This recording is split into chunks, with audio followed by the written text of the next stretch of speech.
The number one question you have to answer if you really want to be successful in life is this: how are you going to respond when people give you nasty criticism? Because if you're a creator in the modern world, you're going to get cheap shots. Someone just wrote to me yesterday saying, TJ, you look like a serial killer. No one should watch this channel. How did I respond? I just laughed and made another video. Hi, folks. I'm TJ Walker. Thanks for joining us. That was a quick short form video that I'll be putting up. My team will be editing that later this week.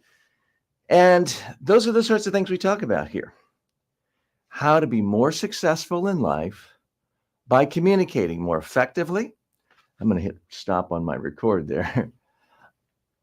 How can you be more successful in life by communicating more effectively and more confidently? That's really what this channel is all about. Am I perfect every single time? No. Does everyone love me as a speaker? No. That's okay. There's not a single wildly successful person in the world. There's not a single great speaker in the world who doesn't have detractors, who doesn't have people who think, wow, you're really awful, who doesn't face criticism. Do this for me right now, or after you're finished watching us today. Go to, my pocket square is creeping up. Go to Amazon and type in your absolute favorite author of all time, someone you think is just so wonderful. It could be someone from the classics. It could be someone in the last 100 years, a Hemingway. It could be J.K. Rowling, whoever it is. I want you to go to Amazon and look at your favorite author, someone you think is just so beyond comprehension, a great writer. Then I want you to look at their reviews, look at the one-star reviews. You're going to hear people attack them, trash them, vilify them beyond belief. And yet those people still continue. They still wrote. They still created. To me, that is such a crucial part of being, it may be the single biggest piece of being successful in the modern world, is your ability to persevere even when people throw nasty comments. My good friend Luke Westwood is with us. Luke, good to see you today. Would love to have you join us right on screen. I've just posted the StreamYard link. You can come on, chat with us, give us an update on what's going on in your part of the world and what sort of communication challenges you're helping clients and colleagues with these days. So we'd love to have you come on if you have time. But I wanted to share something with you because it was the first thing I saw today. And here it is. This was a comment that came in from a video I posted yesterday or Saturday, I believe. And this is from a gentleman, I assume it's a gentleman, at 33rd Gemini. He writes, the pen isn't the issue. This was in reaction to a short form video I did on why, all things being equal, if you're giving a speech, better off not holding a pen. A relatively small, one of those 1% issues, but a tiny issue. Here's what he writes. The pen isn't the issue. The issue is the person holding it like a serial killer, making a low view count video, trying to bait people with low intelligence to watch, comment, and subscribe to a false doctrine due to their abundant ignorance. I'm not sure if that's more condemning of me or you. He ends with saying, dislike, don't recommend this channel. So how do you respond to something like that? It's human nature to get upset and get angry and write nasty comments and debate. By the way, Luke says, I can't come on screen now, but I'm starting to help spokespeople with their camera confidence and helping them feel calm, confident, and relaxed. Luke, also a great communications coach and trainer, and helps people around the globe as well. Part of the greater community of people helping build communication skills in the world. So Luke, please come back anytime and let's do a spotlight on any new program you have, any new book, program, online course. Would love to share your expertise with our community right here. So when I saw this comment, I said to myself, I can react one of two ways. I can cry, boo hoo hoo, somebody doesn't like me, somebody's mean to me, or I could laugh. And I can tell you over time, my response has been the best possible way to react to this is just to laugh. Now, I did something. Oh, I did two things. I went and clicked on the person's channel because on YouTube, you can do things anonymously, but it does say give a name. You click on that and it posts your channel. What happened here is, in fact, what has happened, I think, pretty much anytime I've had a negative, nasty comment in social media, specifically on YouTube, which is the person lobbing the bombs at me has 0 followers, 0 posted videos, 0 times where they've ever put their face out, their voice out to the world. So to me, that is totally consistent with the troll. They are scared, they are insecure, they are nervous about their own insecurities. Therefore, their way of reacting to the world is lashing out and attacking people, typically where there's no basis in reality. Now, plenty of people criticize me, and it's legitimate. I do recommend that you read criticism. Somebody wrote the other day, or just yesterday, saying, TJ, one of your images didn't demonstrate what you were talking about. And you know what? It was a completely fair criticism. And I responded saying, hey, fair criticism. I need to do better. My team and my editors and I need to do better. So I do think you need to listen, read, view all criticism. This challenge for most people is, how do you react? And what unfortunately so many people do, people who are smart, people who are educated, people who are insightful, their reaction is, oh, everybody on social media is so nasty. Only a fool would put out their content to the world and subject themselves to this abuse. You'd have to be a masochist. I understand that perception, but I don't think it's actually valid. Part of what's going on is there's a negativity bias. If 20 people write nice comments or neutral comments and one person says something mildly critical, we tend to remember only the mild criticism. If 100 people say nice things and one person says something nasty, that's what we tend to remember. Indeed, I'm guilty of that right now because I shared with you that one negative comment. I didn't share with you the hundreds and, in fact, the thousands of nice comments that have come in the last few months. So even I'm guilty of that. But I do want to challenge you to go beyond that. Don't let the naysayers bring you down, because we do live in a new world. There certainly was a time when I was growing up, 60s, 70s, you're an author, you write a book, maybe there is a reviewer at a major newspaper who writes something scathing about you, and nobody enjoyed that. It may be someone could write a letter to the editor of a magazine or newspaper criticizing you with their name attached. But by and large, it was devoid of vitriol and obscenity and nastiness. Now, courtesy of the anonymity of social media, especially platforms where you don't have to identify yourself by name, people can be genuinely nasty, and it can hurt. And people are going to attack you, your physical looks, your voice, your eyeballs, your hair, will attack everything. Again, what I want to stress to you is if you want to be successful, and I don't mean you have to be a YouTube star with 10 billion views. I don't have that. But if you want to have an impact on the world, meaning your ideas connect with people and help a lot of people, a part of the deal in the modern 2020s and beyond is a certain percentage of people are going to throw back criticism your way. And a subset of that criticism is going to be mean, nasty, cheap shots. I believe if you want to have strong mental health and you want to have an impact on people, you have to get a bit of a tough skin. And if you don't want to think of it as a tough skin, think of it as easy to laugh.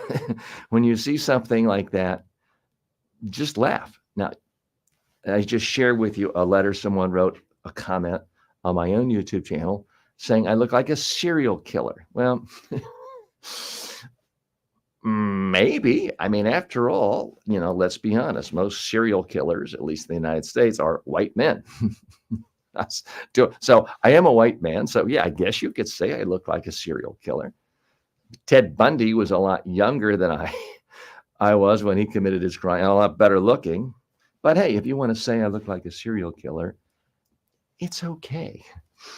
More important, I want you to realize if you've got a good idea, you've got a great poem, you've got a great novel, you've got great how-to information to help people use artificial intelligence on their website, I want to urge you, speak out. Share your views. Let people know what's going on. Okay, let me bring in my colleague and our Chief Operating Officer here at TJ Walker Success Channel and Media Training Worldwide. Hi, Ben. Hope you're doing well. Is everything coming across okay with our audio, our video, our autofocus? It's always good to get a sort of a real-time second opinion of what's going on with video production. Yes, as of now, everything looks great. Great. All right. Well, thanks so much. I'm going to hop right into creating more short form content. And as always, people have questions, comments, they want to appear, they can do so. Thanks, Ben. We'll talk to you. We'll catch up with you later.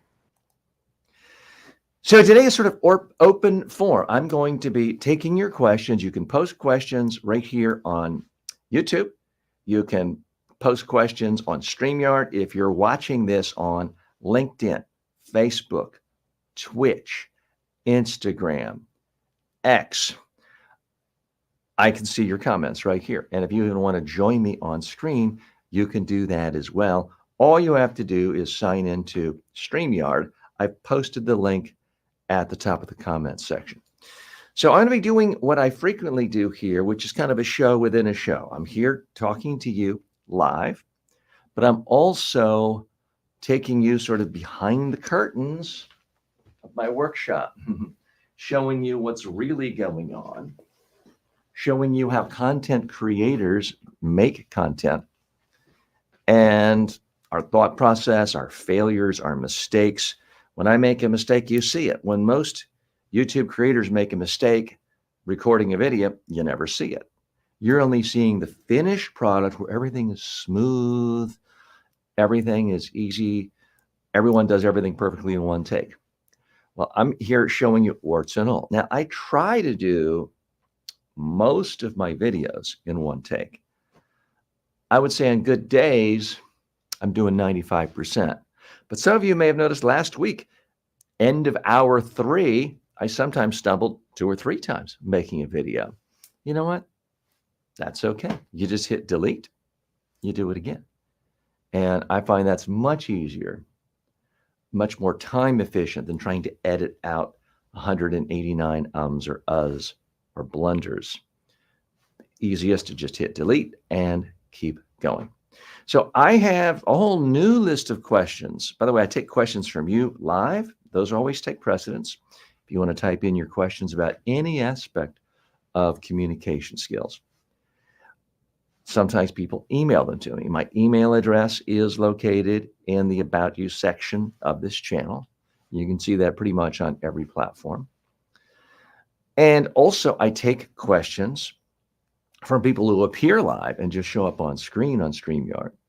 I also take questions using the power of artificial intelligence, using ChatGPT. I put in various prompts, and it throws out questions that it thinks based on sentiment heard and seen around the internet, what people are really thinking of when it relates to communication skills. So I have a whole fresh batch of questions here that I've not read yet. I'm going to be sharing these with you in live time. By the way, thanks to the person who just gave a thumbs up. Thanks a lot. If you're getting any value out of this show, this program, this channel, please hit a thumbs up. Please subscribe. sign up for notifications, share the videos. If you don't have time to spend 3 hours with me today, that's okay. I do understand. Please take a look at our short form videos. Every single day we post not one, but 2 short form videos, typically less than 30 seconds. A quick tip on communication skills, presentation skills, small talk, public speaking. We also do one long form video every day, which is typically we shoot for 8 minutes. Sometimes it's a little less, sometimes it's a little more. All of these topics come from you, either something that's come from a live training where I've worked with someone face to face, or an online student. You could be one of my 2 million online students who've sent me a question. All of that goes in here. We try to process it, package it, put it back out in a way that's useful to you and a lot of other people all over the world. Okay, let's take a look at some of these questions. Ever wonder why some people seem to effortlessly command attention while speaking, while others struggle? Okay, I haven't really heard that question before, and I'm reading that now for the first time. I just had these spit out to me from ChatGPT based on current sentiment around the world. So I'm going to do a short form video where I attempt to answer that and try to do it in less than 30 seconds, because that's what I found you like. If I do a short form video that's 35, 40, 55, 58 questions, typically nobody watches it. The short form videos I do 23 seconds or less that start with a strong hook, often go 1, 2, 3, 4, sometimes 5, 7, even 10,000 views. I am trying to help more people, so I have to be aware of what people want. I'm not going to just say anything it takes to get views. I have to look at what's important that I think people need to know to be a better communicator, and what's a format people are willing to look at it and listen to it, and factor those two together. So I'm going to switch to camera 2 for this. I am going to remove certain distractions so we have sort of a cleaner look when we start. And I'm going to hit record of my master, which stores the data in 4K.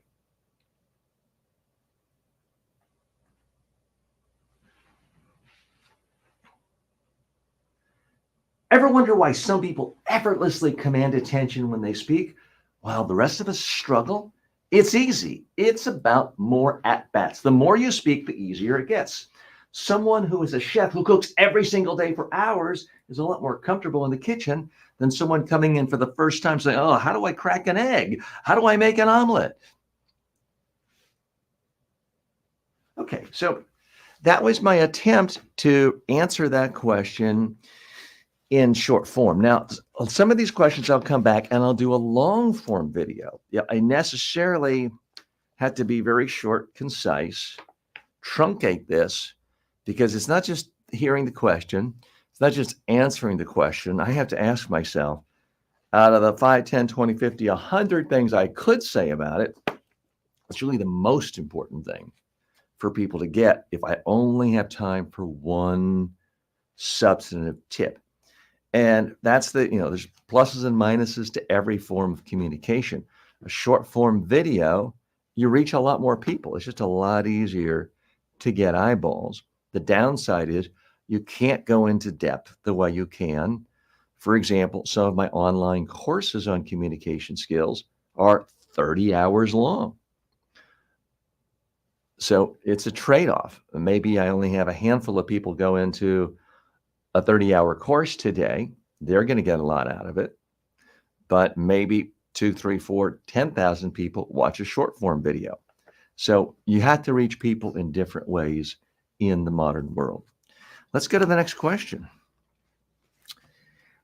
Are you aware of the subtle ways your body language can either enhance or detract from your message? That's an interesting question.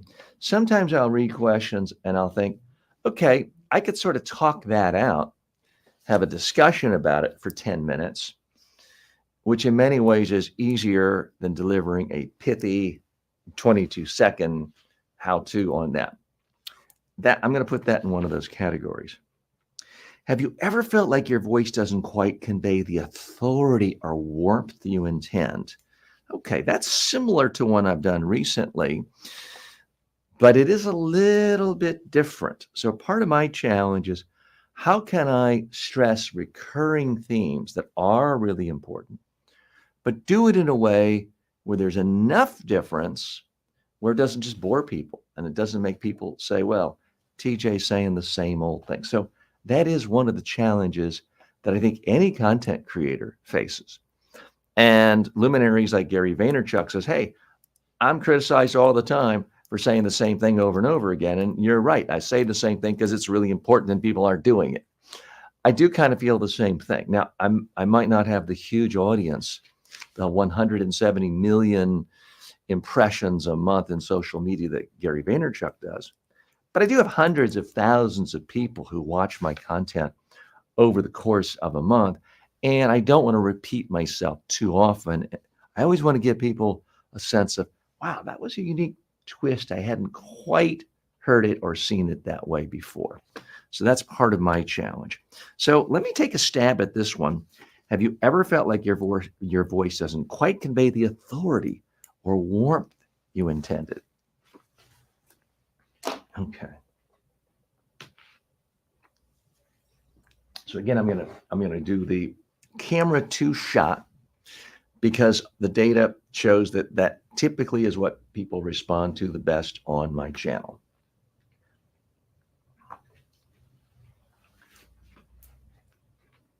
Have you ever felt like your voice doesn't convey the warmth, the sincerity you really were hoping for? Well, it might not. What stresses you up is thinking, oh, I'm speaking to someone in an uncomfortable situation, a speech, a presentation, a one-on-one talk, a job interview.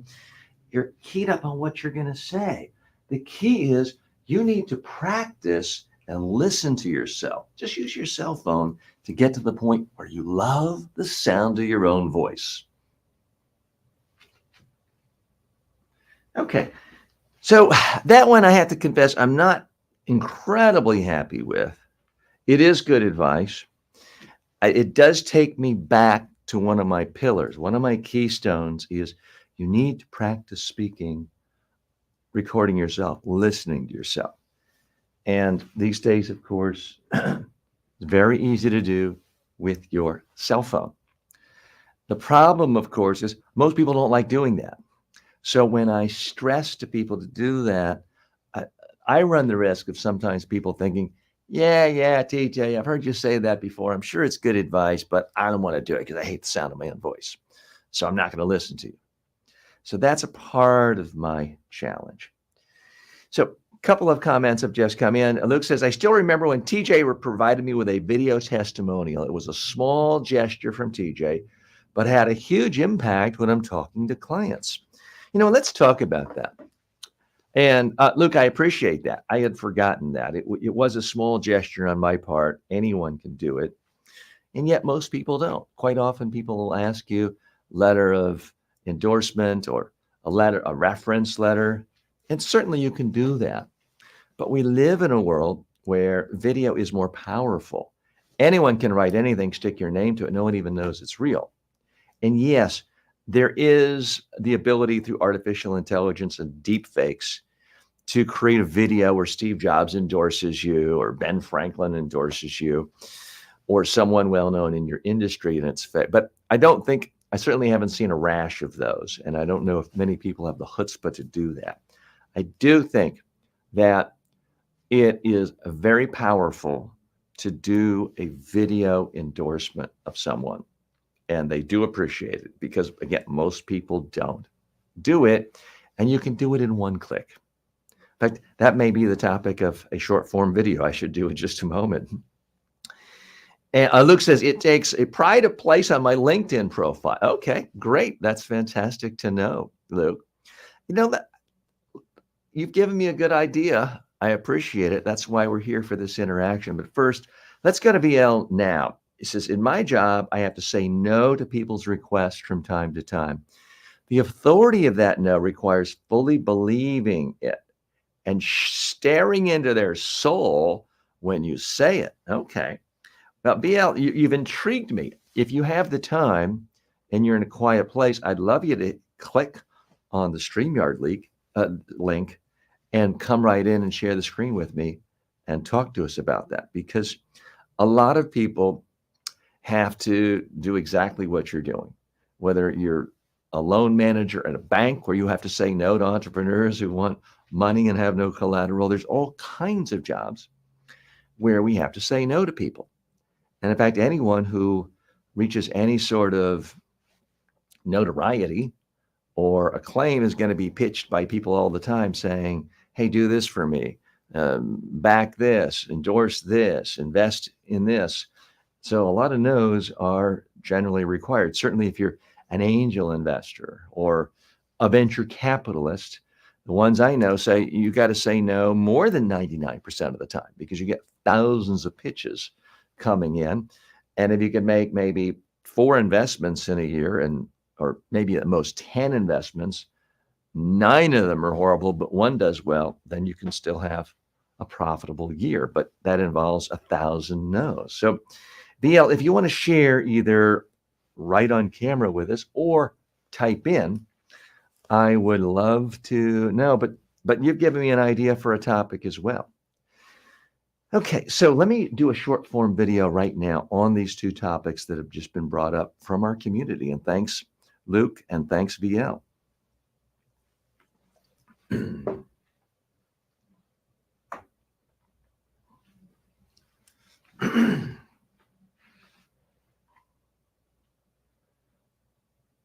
What's a great way to really show your appreciation to someone in the modern world? It's not just a letter of reference, an endorsement, a testimonial. It's making a video where you look at the camera and you tell that person and the world why you think they're great. It costs nothing, but it has such a huge impact. Okay. So I'm hoping that that came across well. And again, I wouldn't have thought of that to do as a topic. Will that one generate millions of views and go viral? I doubt it. But you know what? If it even motivates one person to do a nice video testimonial for a friend, a colleague, a professional associate, then I've done something to spread a little good and positivity in the world. And what did that cost me? 20 seconds of my life. So the cost was low. The potential upside was great, which is also how I think you should think about the opportunity to do a video testimonial, a video endorsement, a video reference for friends, colleagues, associates. And BL says, that was great to see. I'm guessing you meant the one I just did, so I appreciate that. Let's see if I can tackle the issue you just brought up, VL. And let me see if I can do it in a way that is helpful and not just trite. Because part of my challenge when I'm coming up with topics and content for short form video and long form video is I don't want someone to say, well, no, duh, that's so obvious you wasted my time. And every once in a while, that does happen. Happened to me just last week, where I did a video really stressing the need that if you're doing a lot of speaking, you're doing an online show or a webinar, keep a glass or bottle of water around. And someone did, in fact, write, oh, wow, such brilliant insights. If you're thirsty, drink water. There's always that possibility. The challenge for me as a communicator is, how do you keep it fresh? How do you either deliver a completely new idea that people have never heard of before to help them? Or how do you package an old idea with new packaging, new wineskin, to make it seem fresh, to make them look at it with a fresh set of eyes to perhaps take action? That is the challenge. So let me see if I can do that right now with you. So again, you're saying, in my job, I have to say no to people's requests from time to time. The authority of that no requires fully believing it and staring into their soul when you say it. Okay, so let's see if I can do something dealing with this particular issue.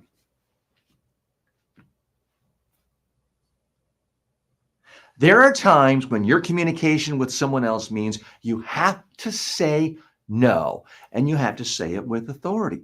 Don't avoid it. Don't be mealy-mouthed. Don't put them off another day. You gain respect and authority by looking him in the eye and saying no. Okay. So I don't know if I gave enough there to really be helpful. Bill, I'd love your opinion on that, because that's when I feel like I have to think about it a little more and give you, I always like to give some extra trick that someone might not have thought of before. I don't know if I did it for that one, but would love your opinion. Luke says, so many people forget to drink before an interview on camera, and their throat dries up under the lights with the nerves. You're absolutely right. Let me do a short form video on that.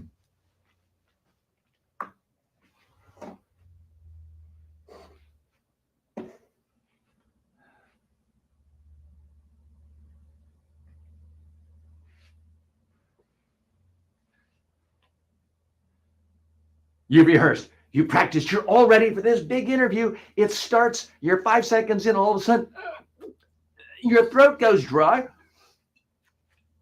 And that's the image people see of you, diving for water. Don't do that. Drink plenty of water before the interview starts, before the big speech starts. Okay, so Luke, I don't know if that caught the essence of it or not. Going deeper into that, I do think it's important if you're doing an hour-long webinar, for example, or stand-up comedy for an hour, you want to feel perfectly free every so often to take a sip and have water nearby.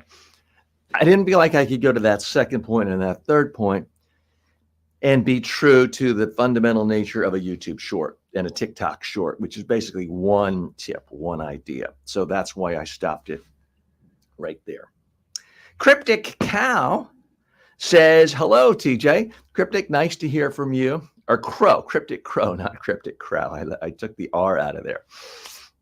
So thanks so much for stopping by. If you have any questions related to communication skills, whether it's one-on-one, interpersonal communication, talking to small groups, large groups, giving presentations, speeches, talks, briefings, or just talking to one friend about bad news, post your question here. I'm happy to talk about it. And perhaps we can get feedback and other insights from Luke, VL, and others who've joined us today. So thanks so much for being a part of that. Luke says that was great. Luke, I'm not sure which one you mean, but thanks. It's always nice to be told you're great. VL says, I mean, if you are not certain in yourself and confident that your no is not up for negotiation, people will try to argue.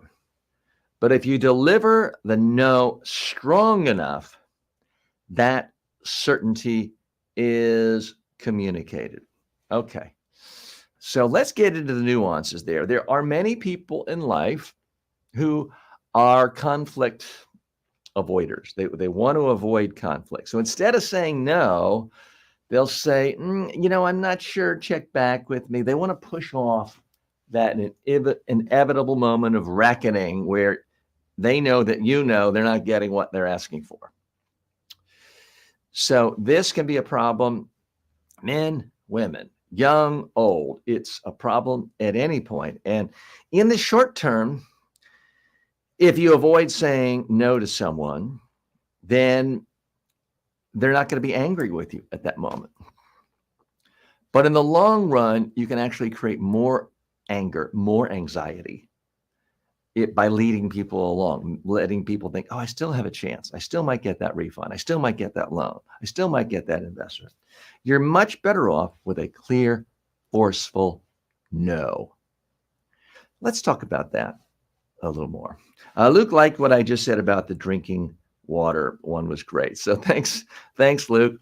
And again, I do that with a realization. It's a slight twist, a little bit different than the one I did a week or so ago. I might still get a comment from somebody saying, well, no kidding, TJ, when you're thirsty, drink water. No, duh. I'm willing to live with that possible criticism. If you tell yourself, I'm not going to do anything unless I figured out a way of avoiding all criticism, you'll never speak, you'll never make a video, and you'll never accomplish anything. Okay. Cryptic says that is a good point. Well, thanks, Cryptic. Do very much appreciate that. So let me think for a minute how I can create a higher value short form video on this ability to say no.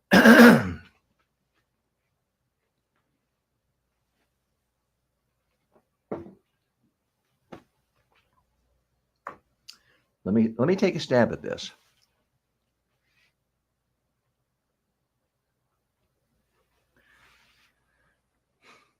One of the most powerful things you can ever say is no. If you say maybe, if you string people along, if you make them think, well, maybe TJ will invest in my company, give me a job, do this for me, do this favor, and you're not going to do it, all you're doing is creating ill will.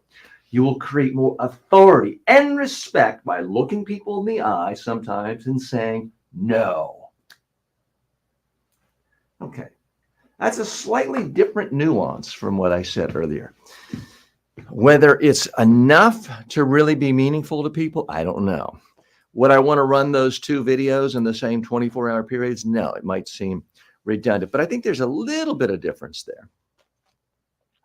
And again, what I'm trying to do with this channel is to do more detail, more nuance, be the one place in the entire world that answers more questions about communication, personal communication, professional communication than any place in the world. Is there going to be overlap from time to time? Yeah, there's no way around that. But I'm trying to go deep, and I'm not afraid to go really, really narrow niches as it relates to communication skills. Because I'm not trying to be every aspect of personal development or every aspect of how to be successful in life or how to be rich in life. Certainly, I talk on those things.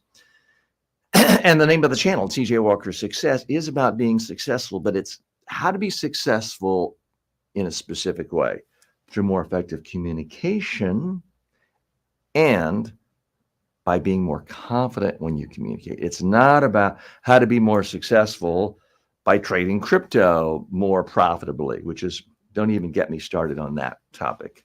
Not a big fan of that particular investment strategy. Luke says, as a media coach, how do you handle when clients want you to tell them what day, word for word, in the interview answers? I think I remember you saying that we should never do that in training sessions. Now, are you saying word for word the interview answers or the interview questions, Luke? Because I do know that a lot of executives all over the world badger their PR people and their communications people and the people who've got them booked on talk shows and interviews with publications. They say, get me the questions in advance. And major media organizations like the New York Times, the reporters are prohibited from giving questions in advance. It's actually in their contract. It's an ethics violation. They can be fired from their job. So if you are asking a reporter to give you the questions in advance, you're essentially asking the reporter, hey, you don't know me, but I want you to do something so unethical that it could cost you your job, your livelihood, you could lose your house. Now, how do you like me? Well, that's a pretty tall order. And I don't know how any sane person could go into a conversation with a question like that. Luke says, when clients want you to tell them what to say in an interview answer. So, Luke, what I try to do, my approach, and I think you've taken some of my media training courses, what I believe is you look at an interview, you try to figure out what's the topic of the interview. A reporter calls, they don't typically say, I just want to talk to so-and-so. It's, I want to talk to so-and-so about their third quarter earnings or their new invention or their latest book. Or in your case, in my case, it may be the prime minister in the such and such country just gave a press release or just gave a press conference and they stormed out of the press conference when they got angry. I want your reaction to that. You'd be told a topic. What I then think is important to do is to brainstorm on messages that you want to communicate in that interview. Think of every possible message you could say, and then ask yourself, is it important to me? Does it help me? Is it interesting to the reporter? Is it interesting to the audience of that media outlet? Ideally, you come up with messages that are in the middle of that Venn diagram, where it's important to you, interesting to the reporter, interesting, useful to the audience of that media outlet. Now you brainstorm on all the messages that are in that sweet spot of the Venn diagram. You may have 40, 50, 20, 100, I don't care. I need you to narrow it down to 3. And now I need you to turn each one of these messages into a single sentence, one subject, one verb, one object, something you can say in 10 seconds or less, something that's about 10 words or less. If it has a comma, a therefore, or a but, it's no longer one message, it's 2 messages. So I urge people to really narrow things down to 3 messages, to then come up with interesting sound bites for each one of these messages. There's 10 different elements that turn any message into a soundbite, or could. Almost any quotes you see in any newspaper, radio, TV, at the beginning of a podcast, when they pull sound bites out, they come from one of 10 speech patterns. That's what you need to prepare. I want to focus on that because that's something you can keep in your mind. The whole problem, Luke, with wanting to know how to answer every specific question that comes up in an interview is there are an infinite number of questions. You can't read the mind of a reporter and know every single question. I also think it's frankly a waste of time. Questions are what the reporter controls. I can't control the reporter. I want you to focus on what you can control or your client can control, what comes out of their own mouth. If you focus on that, that's all you need to do. That's what gives you the power. Most people go into an interview, they haven't truly thought of what is most important to them, and they're completely reactive in the media interview. So if I go into an interview and the reporter has all the power and I plan nothing, and they just say, well, TJ, what's the most embarrassing thing that ever happened to you? And I'm like, well, I was on stage and I fell off and I toppled down and everybody laughed. If that's what I say and they quote me on that, I can't complain because I said it. It's sort of interesting because it's action oriented, it's emotional, it's absolute. It evokes images from pop culture of a clown falling down. So it's eminently quotable. But is that really the message I want to stress if someone's doing a profile? No.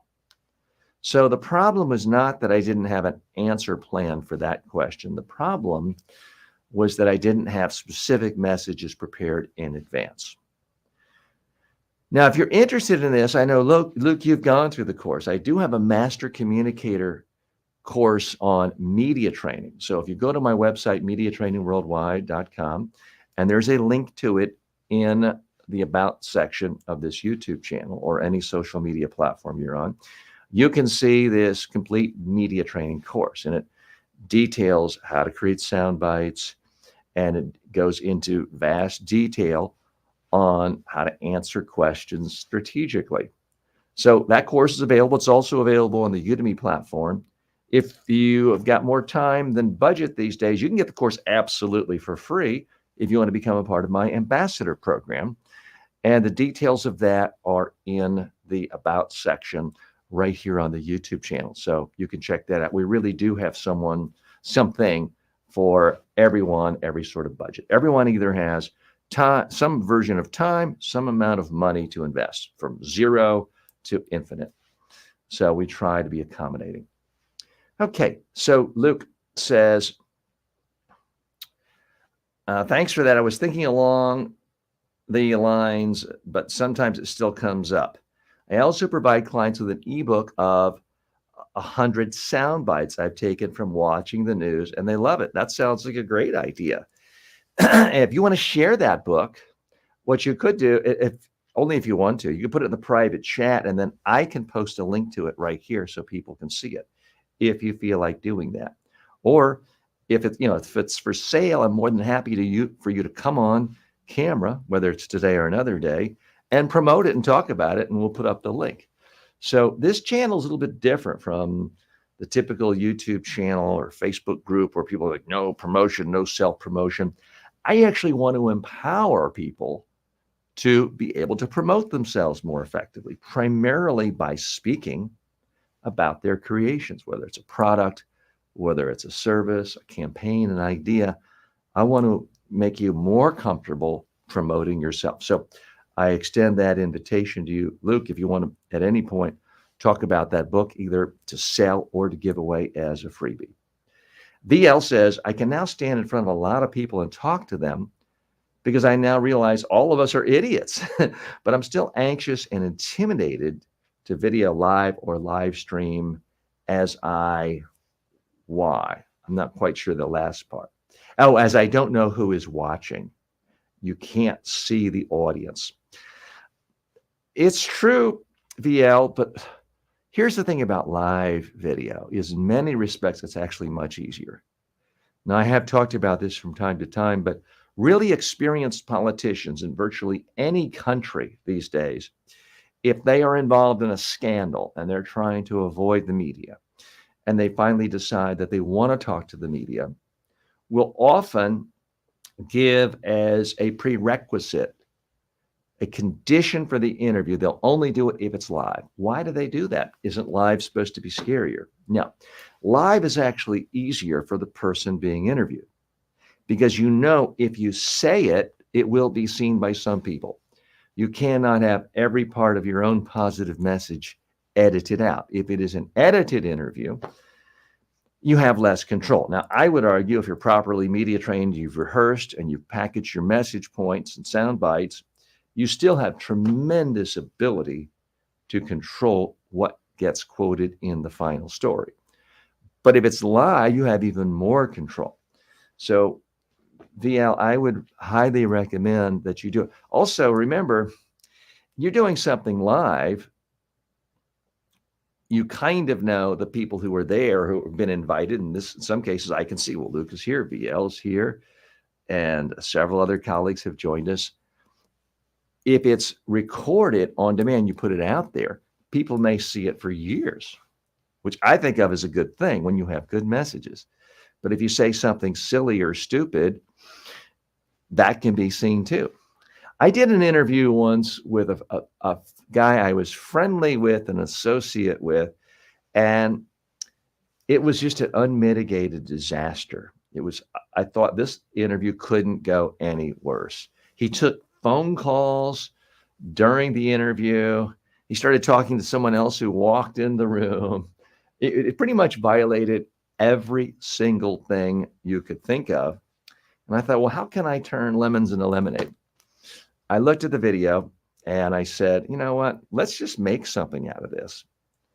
So I uploaded it and changed the title to Worst Interview Ever Done. And it still gets views. I think it's certainly more than 15,000 views.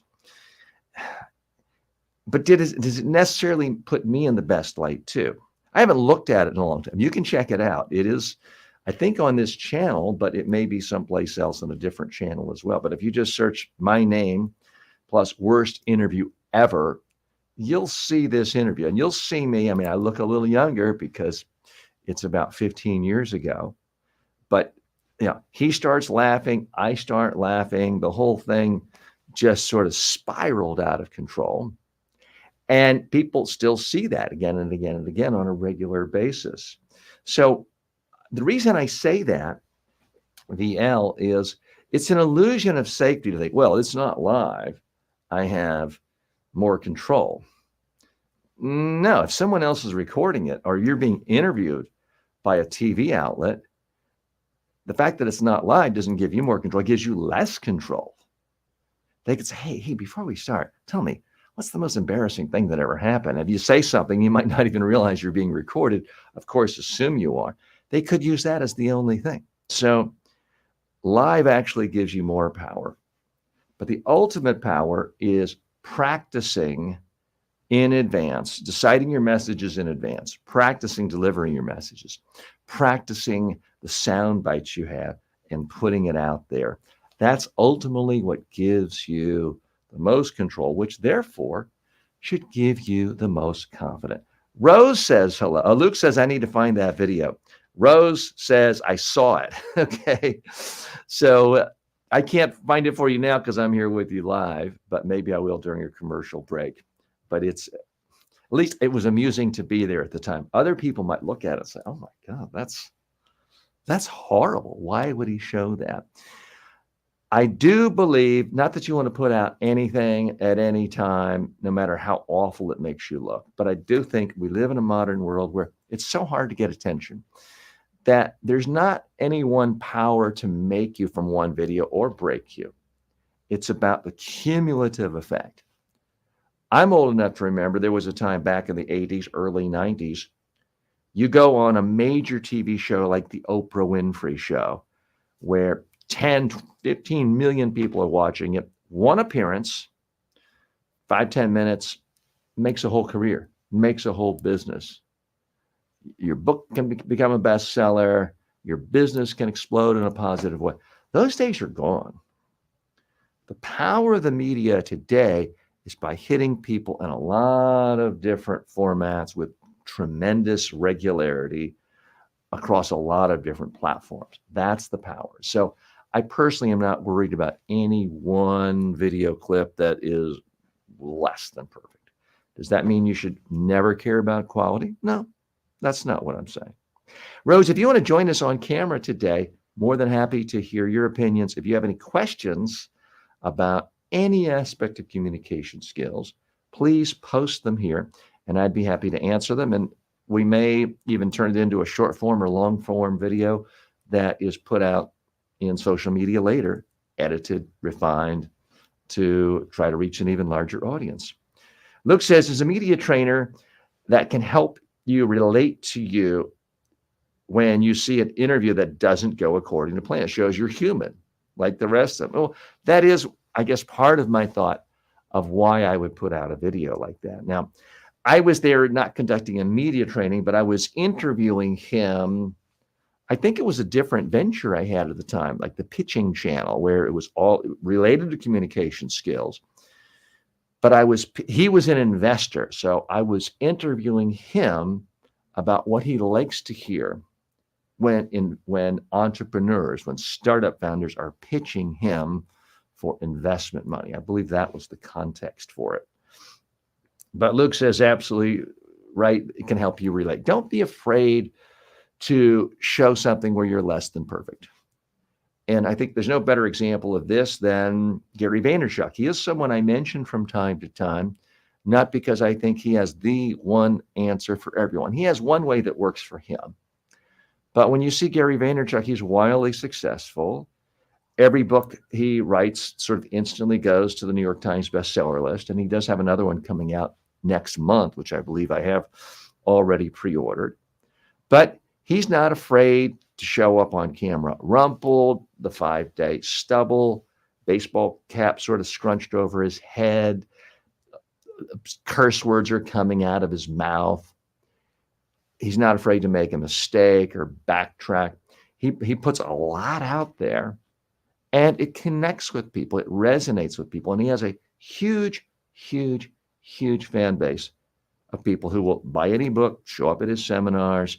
If there is some conference where he's speaking, they will go in part just to see him, which does remind me there's something called an Aspire conference coming to Miami in just a couple of weeks, which is not far away from me.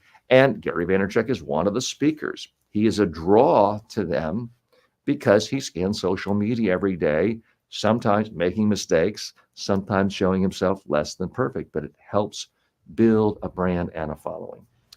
Rage King 3 says hi. So Rage, so happy you're with us today and more than happy to share the screen with you. If you want to push the button, if you look up earlier in the comments for StreamYard, you'll see the link I've posted to join us on StreamYard if you want to come on camera and ask a question, share an insight, be a part of the conversation, or for that matter, share a little rage. Not against that either, as long as we can do it in a polite way. VL says in the olden days, a career could be made in a 5-minute interview. Those days might be over, but today you can end a career with one 15-second clip. So VL, I've given a lot of thought to what you say, because there's a tremendous amount of coverage these days about so-called cancel culture. And I'm not suggesting that people can't see their careers go up in flames with saying something odd, but I also think in some ways we live in an era where there's more career protection than ever, because it's easier for people to have their own independent careers and not be dependent on one TV network, one radio network. You can say something that offends someone, but if you have your own YouTube channel, your own Facebook channel, your own TikTok channel, and you're on all these platforms and your own newsletter list, and someone like Mr. Beast, I don't think he's worried about offending one advertiser, because he has so much independent power. He's got Amazon giving him $100 million deals. So yes, you'll occasionally see, most recently, a major Ivy League university president in the United States testified in front of Congress. Some of her sound bites did not go over well, and she was in fact fired not that long after. On the other hand, and I don't want to get political here, there is a major political figure in a major democracy, let's just say that, who has gone bankrupt, who has committed numerous frauds, numerous credible allegations of felonies, more than 20 allegations of sexual assault. In any other period until a few years ago, all of those things would have destroyed a career. Nowadays, because of his ability to communicate across all social media, he's doing better than ever. You can look at someone like Kanye. Again, I don't want to get political here, folks. We're really looking at this through a communications lens. But someone like a Kanye West, historically, if you start praising I don't even want to say the name, you start praising a World War II fascist leader who was responsible for 6 to 12 million deaths, mentioning that person in a positive light was a career ender. These days, the person I'm talking about, Kanye West, still is able to sell products, still able to get albums out, still able to make millions and millions of dollars. So you could argue that it's actually never been harder to be canceled in the modern world if you have independent power bases, independent media bases. Yes, if you work for one single institution, if you're the president of an Ivy League institution, you can get canceled because of one soundbite. So there is some nuance there that I think often gets lost. A number of comments have come in, and thanks so much for joining. If you're just joining us, hi, I'm TJ Walker. This is the TJ Walker Success Channel. This is a channel all about helping you become more successful by improving your communication skills and by boosting your confidence in your communication skills. That's what we're about. I come to you live, typically most days, Monday through Friday, 9 a.m. to noon. I take your questions. We have guests sometimes. In the future, we're going to be having a guest, I hope, almost daily for long-form interviews. I do demonstrations. Sometimes you'll see me make sections of courses here. I respond to your questions, and sometimes I will then answer those questions in a way designed to be creating content for my editing team to make long-form and short-form videos for the future. So that's what we're about right here. Rage King says, I'm trying to do a startup for 4 years. Well, Rage King, come on and tell us about it. One thing I can tell you with absolute certainty is the most successful startup founders are very aggressive about taking every opportunity they can to pitch their idea to the world, because they never know where the next investor might come from, the next strategic partner, the next joint venture partner, the next acquirer, the next great hire for their company. So they're always evangelizing. So I want to give you an opportunity right now to pitch me and to pitch this community. Tell us about your startup. Why are you excited about it? One of the challenges for any startup founder is you got to convince people, not just investors, everyone else, as to why out of every single idea in the world of businesses, the billions of potential ideas, why is this one not just a good idea, but the absolute best idea in the entire world for you to be working on and for other people to focus attention on? That's a part of your challenge. And you're saying it's hard. Any advice on maintaining focus and being successful? So, Rage King, one of the things that Seth Godin has talked about is the dip. He wrote a book called The Dip. He's a marketing guru and an expert on publishing and a lot of other things, and writes a fantastic blog. But he writes about the dip. Any great entrepreneur often goes through a dip. And the advice of just, stay on, onward, courage, never give up, he says, is actually horrible advice. Sometimes you go into a dip, new data has come in, new information, and you realize this is no longer the single best opportunity for me in the entire world to work on right now. And you do give up and you go to something else, or you pivot to something else. So I don't know enough about your business to know if that's the situation. I can tell you, if you're in a startup for 4 years and you haven't launched a product, you haven't refined it, you're not gathering data from customers, you're not showing revenue growth. If you're stuck in the first stage of, I'm just trying to raise the first $10,000 so I can make a prototype, that to me says there's a real problem. We do live in a modern world where most investors expect you to have not only a working prototype, but they want to see real customers. They want to see some revenue before they hop on.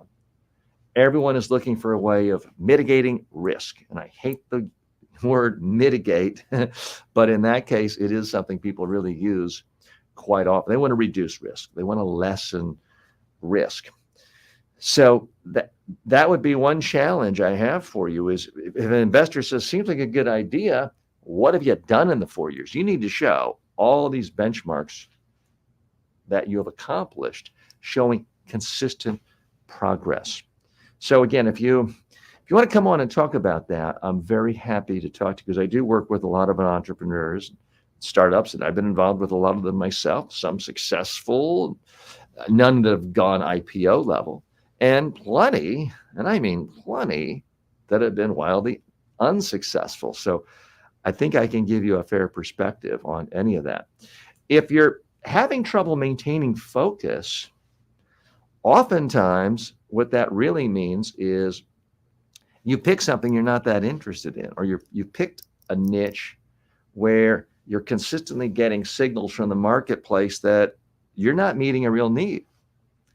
Believe me, I've been there, and I have friends right there now where they are consistently flogging away at a startup. And I asked them, I said, I'll change the name to protect it. I'll say, Jim, have you ever talked to a real customer in the real world who said to you, I have this specific problem, I need a solution, and it fit exactly what your product is about? And his answer is no. His answer is, well, Henry Ford didn't listen to people. They said they wanted a faster horse. He gave them something that, well, yes and no. People, 120, 130 years ago did want to get from point A to point B. They thought the only way was a horse. But if you'd said to them, what if I could get you from one town to another town 20 miles away, and you didn't have to take a horse, and you didn't have to feed the horse, and you didn't have to clean up after the horse, and you didn't have to get oats for the horse, and you didn't have to put horseshoes on the horse, would you be interested? I'm pretty sure a lot of people 120 years ago would have said, sure, sign me up. And that, unfortunately, is the problem so many entrepreneurs have, is they have an interesting idea that might be interesting or helpful to someone, but it's not have to have. It's not solving an immediate problem in a way that has great clarity. But Rach, if you want to come on and pitch, whether it's today or another day, I'll give you the forum right here. Now, we're not an official investment portal. So if anyone is watching from the American Securities and Exchange Commission or any other regulatory body, I do want to stress we are not here giving investment advice or officially soliciting investments. But if you're an entrepreneur and you're trying to hone and refine your pitch to prospective investors for the future, I'm more than happy to share the stage with you right now and to share my audience. Okay, so a few other comments have come in. And in a moment, we are going to take a break. Oh, I see. Rage did respond. Luke says, I think Boeing has also been an interesting case study for media interviews with their recent headlines. And Luke, I, of course, have seen a lot of news about Boeing, but I will confess I have not looked in depth and done an analysis of their quotes, their sound bites from their executives, or any on-camera interviews. So I'd be fascinated by your perspective on that and what you see. I do make a differentiation between headlines and quotes, because headlines, editors can decide, media organizations can decide. The executive can't decide that quite often.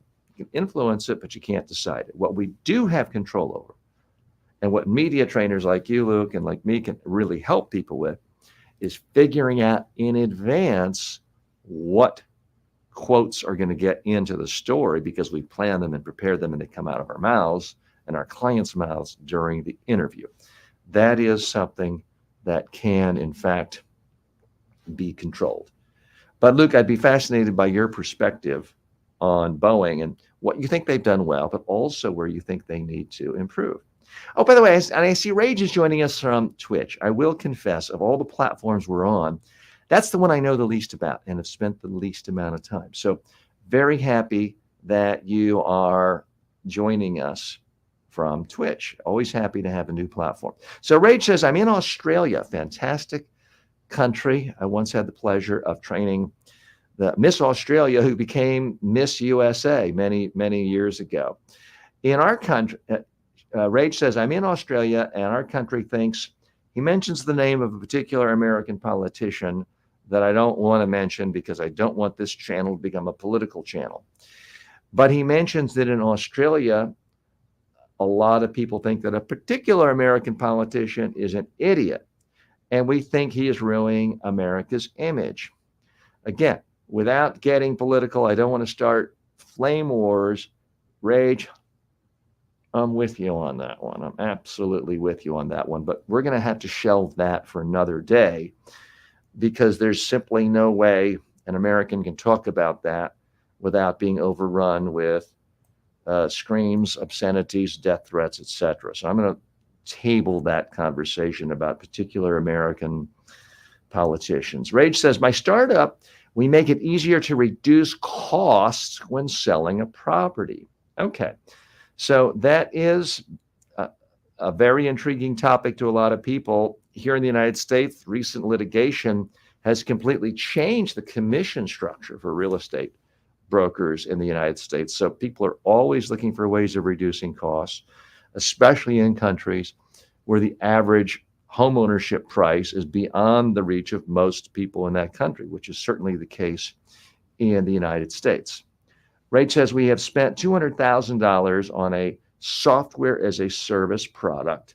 I have 5 on my team and launched twice. We aim to take the city of Melbourne, then take Australia.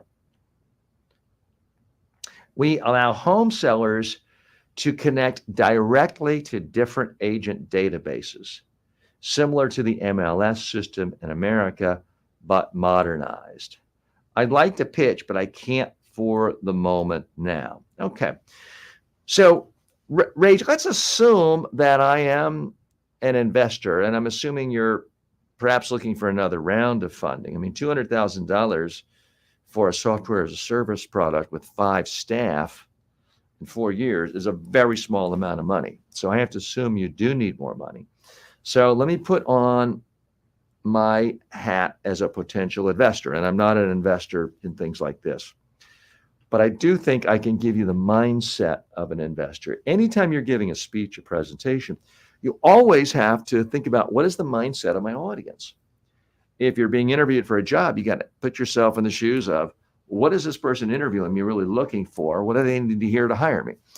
If you're pitching a product, then you've got to really think about to an investor, you got to think about what are they looking for when they invest. So one of the things an investor wants to know is, you've been at this for 4 years.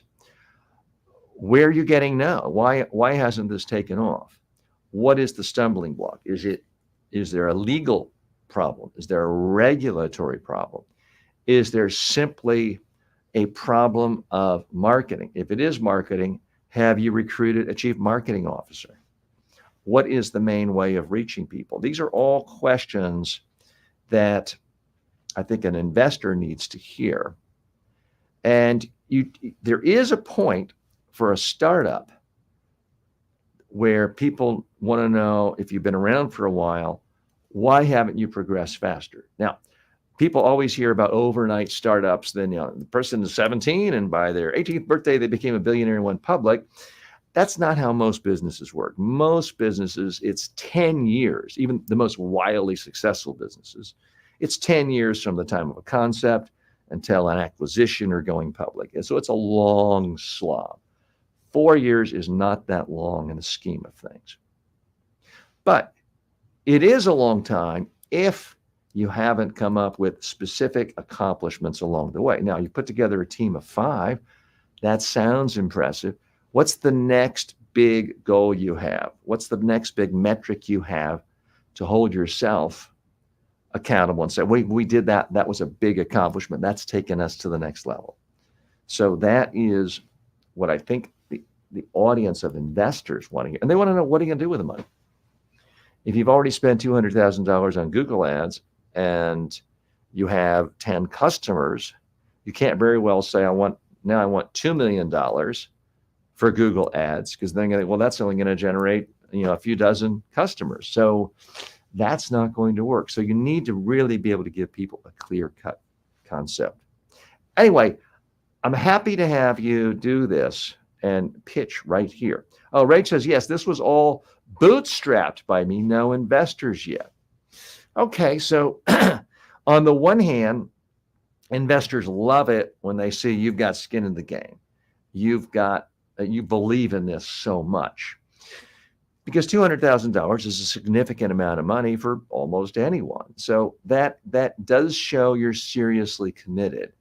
But it also raises questions. Well, you've been at this 4 years. You're putting your own money in. Is this just a hobby? Why haven't, if it's such a great idea and it helps everyone save money with real estate costs, and there's millions and millions of sales of homes in Australia every year, what's kept you from going out and raising $5 million and really scaling this thing out? Do you have doubts? Are you afraid to ask for money?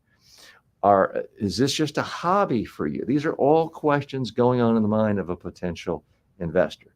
Now, I may have jumped the gun. Maybe you're not seeking investment. Maybe what you're seeking is strategic partnerships with consumer groups that are trying to help people save money on their home. So I don't mean to be presumptuous. It may be that you've now developed your product to the point where you can go out and get major strategic partnerships to take this thing into vast profitability. I don't know. So more comments have come in. Creative Mind says, hi, TJ, how are you? Creative, it's great to see you. Thanks so much for joining us. It's Monday. We're taking comments from all over the world on anything related to communication, personal communication, professional communication. So any questions you have, any comments, any topics you'd like to put out there to discuss, we are here for you. VL says, man, if I had any spare cash, I'd be backing the truck up to load up on Boeing stock. Okay. So a little disclaimer, we are not giving any financial advice on this program, and we don't give stock tips here. So you may hear something from time to time. Please talk to a financial advisor. I'm not giving any financial advice. In the past, I do have my Series 7 and Series 63 licenses in the United States.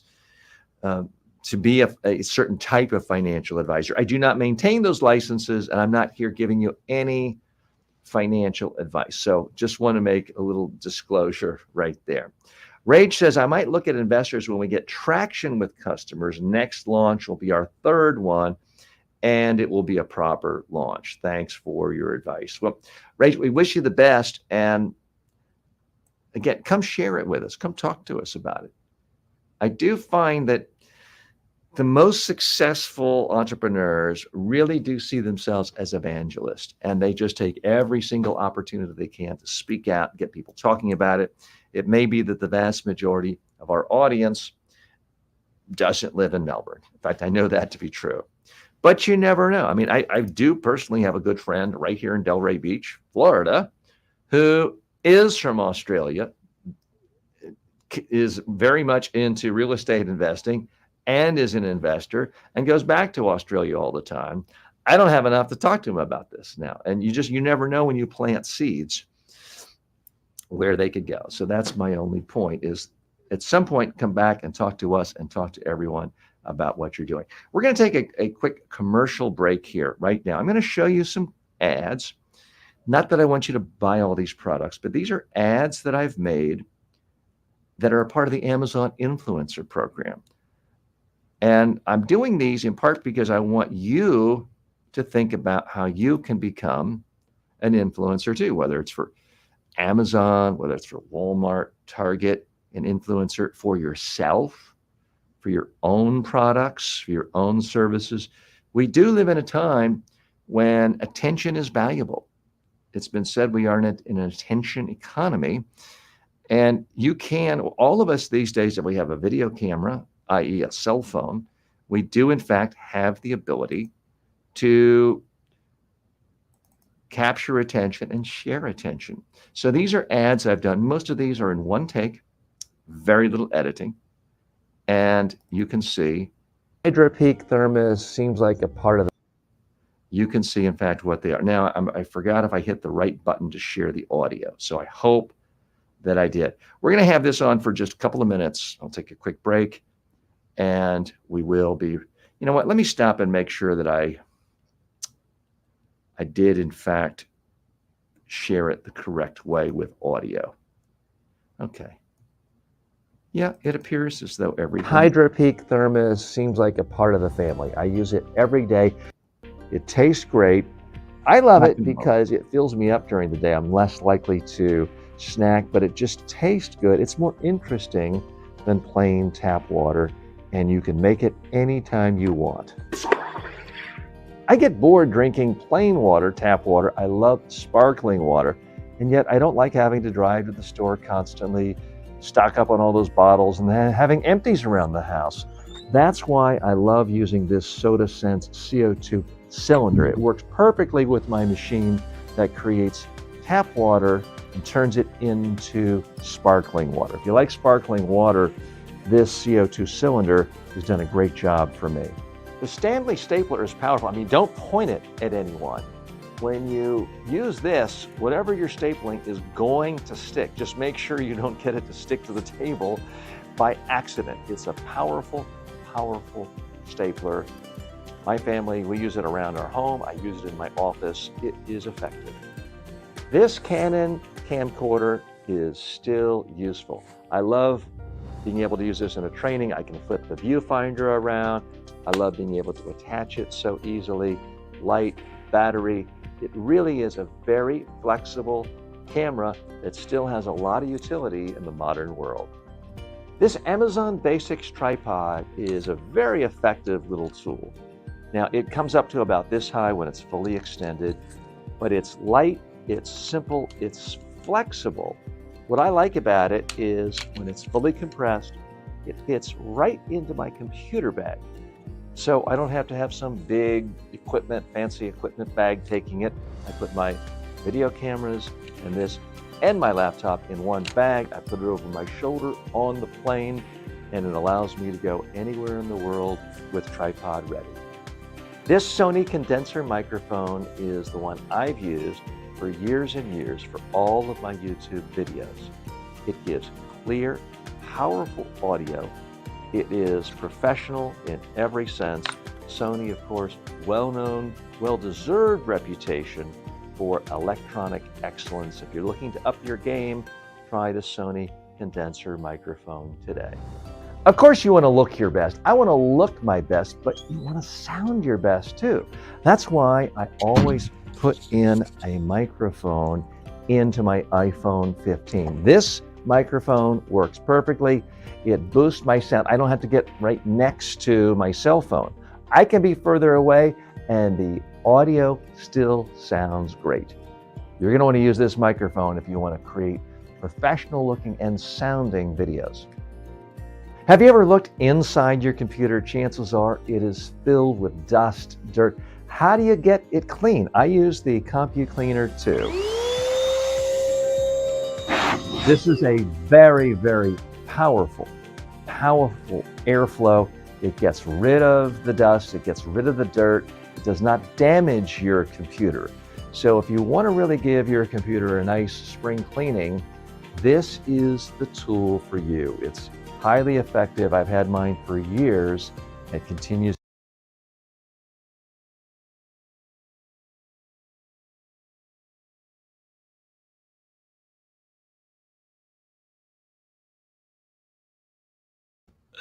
Apologies, I muted myself during the commercial break. So not a good idea to do. Hi, I'm TJ Walker. Thanks for joining me. We are live. This is the time for you. If you have questions about any aspect of personal communication, professional communication, communication in the workplace, in civic life, or with friends and family, this is the time to ask questions, share your insights, be a part of a community of like-minded people who are trying to become more successful in life by building communication skills and building confidence in communication. Finishing our conversation with Rage. Oh, we have already covered that. Oh, Rage says, I would love to pitch one day. How would I do that? Is there a site? I'm on Twitch. It doesn't allow me to do that. So, Rage, what we've posted in the comments, if you're able to see the comments, each day we have a different URL. We use the StreamYard URL, the StreamYard application that allows us to connect. I just posted it right there. It changes every single day.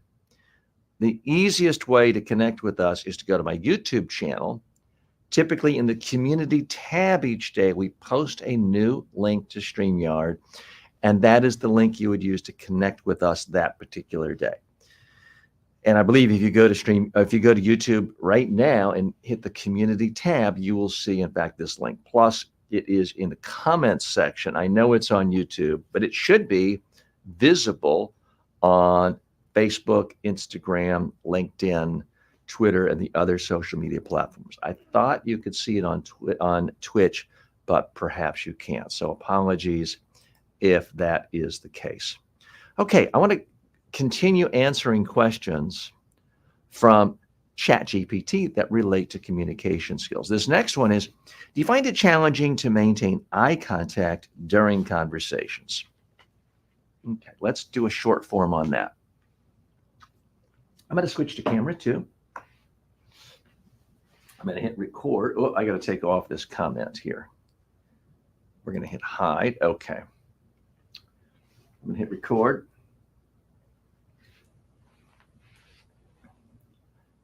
Do you find it difficult to maintain eye contact when having conversations?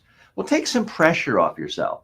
You don't have to stare right at someone the whole time, but when you're making an important point, look at them. It's okay to glance away occasionally. When they're saying something important, look them in the eye. It's not a staring contest, but you do want connection.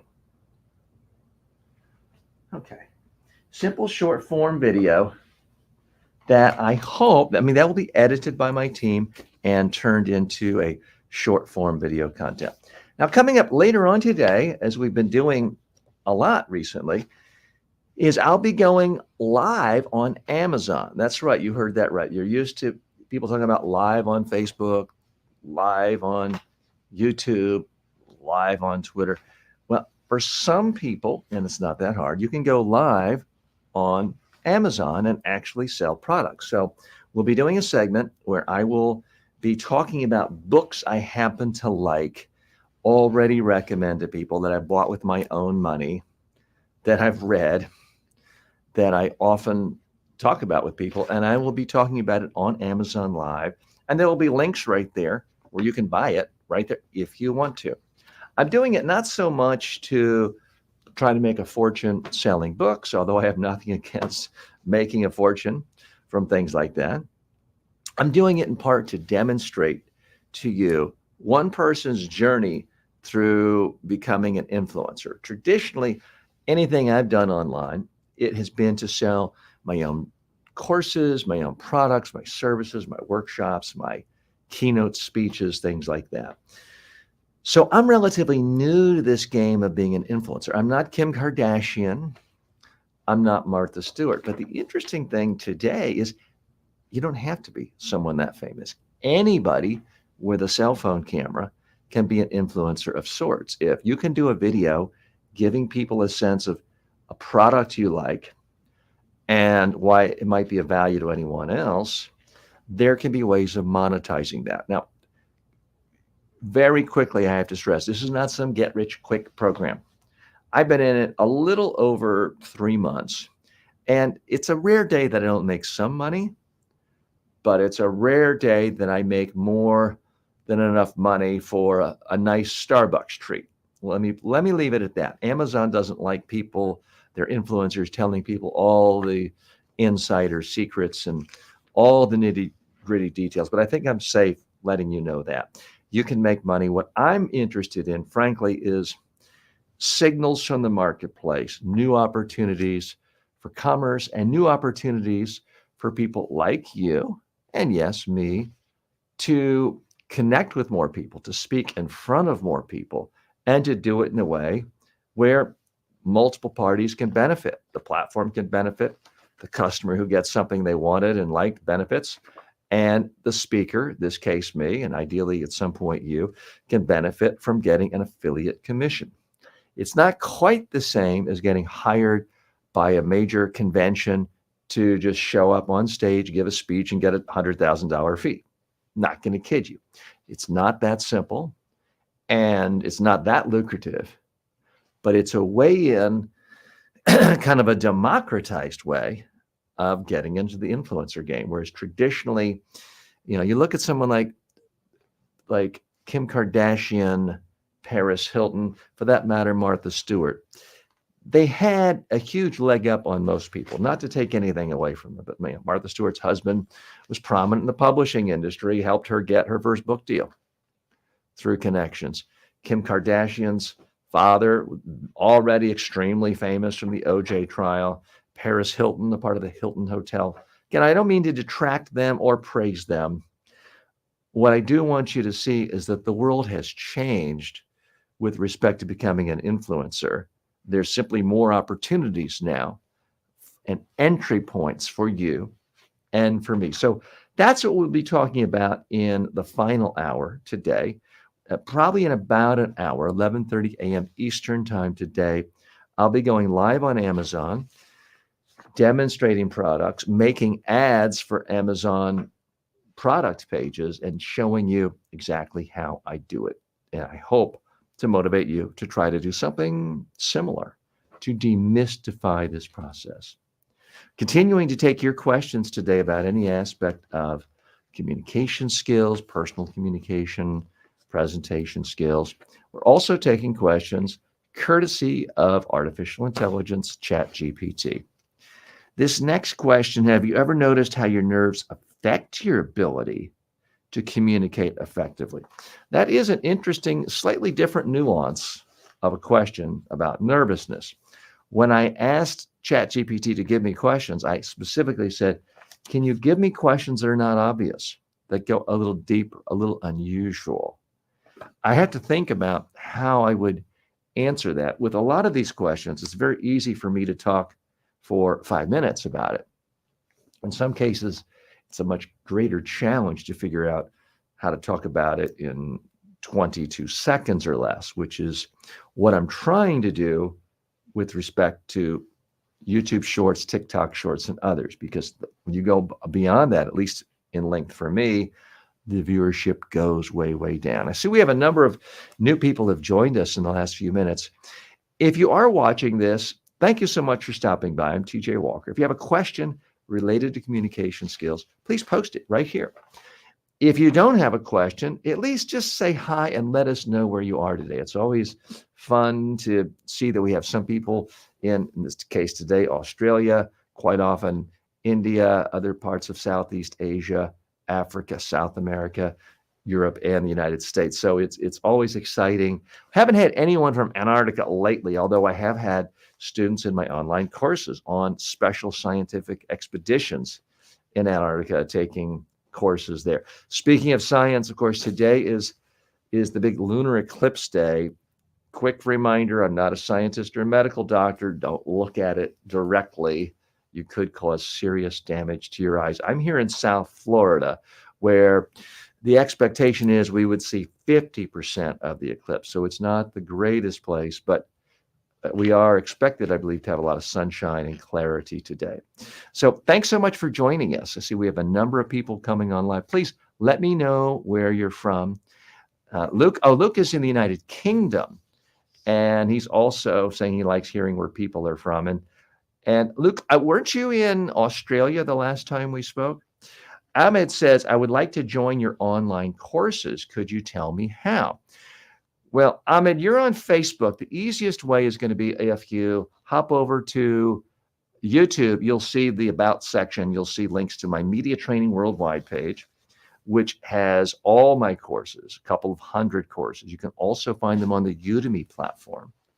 For that matter, if you just go to Google and type in TJ Walker public speaking course or communication skills course, that will take you right to it as well. So, Ahmed, where are you specifically trying to improve, Ahmed? What aspect of communication? Let me know, and I'm happy to give you a more specific suggestion. Flora is joining us from Virginia, the great state of Virginia. I, at one point about 30 years ago, lived in Falls Church, Virginia. Have a lot of positive memories from there. Luke says, I've never been to Australia. Hopefully you will one day. So forgive my bad memory there, Luke, but very happy that you're joining us from the United Kingdom. It is interesting to me, various stereotypes people have about different parts of the world that relates to communication. Because traditionally, when I was in India or places like India or Africa, people would say, oh, you Americans, you're naturally gifted at communication. I can't do as well because nobody in my country does well. I've heard that for years. People in America say, oh, we Americans, we're all bad public speakers. It's the British who are naturally articulate, and they're all great. And people I do know in England and Great Britain and London typically think most people there are bad. My conclusion is most people everywhere are bad, boring speakers because people are not trained. There's no one culture where it's just ingrained that everyone's going to be a great speaker. In any culture, there's some good speakers, and they're mostly boring, uninteresting, unmemorable speakers. You can be a great speaker in any culture whatsoever. You could be a bad speaker in any culture whatsoever. So just a quick aside. Ahmed says, thanks a lot. I really want to improve my public speaking. So Ahmed, I've got several choices for you. People come to me all the time and they want to be a better speaker. And I'll just put all my cards on the table since you asked. I've got a solution for you. Everybody has two things to invest. You have your time and you have your money. Some people have a lot of time, no money. I've got a solution for you. Some people have a lot of money, no time. And I'm totally happy regardless of what way you want to go. So for example, if you said, TJ, I've got no money right now, but I have time to become a better speaker, I would say join my ambassador program. And there's information about that. If you go to my YouTube page and go to the About Us section, you'll see a page on how to become an ambassador for this program, in which case you could get access to that public speaking online course, a 30-hour course for free. In terms of money, you would invest some of your time in helping me out and being a part of the community and leaving comments on views, helping to generate engagement and traffic. So that's one extreme. where you pay nothing, but you invest time. The other extreme is, and this happens with CEOs and presidents of countries I work with, where their time is highly valuable. So they can't invest a lot of time, but they can invest money. You can hire me for a day. I'll fly to you, you fly to me. And that's typically going to be $10,000 or more. So that's the other extreme.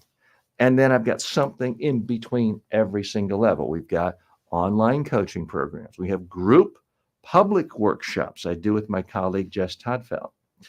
We have online live seminars once a month, webinars.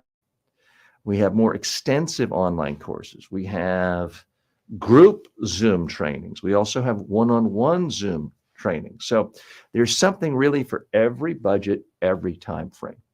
So if you want to know more about that, please go to the Media Training Worldwide website, mediatrainingworldwide.com.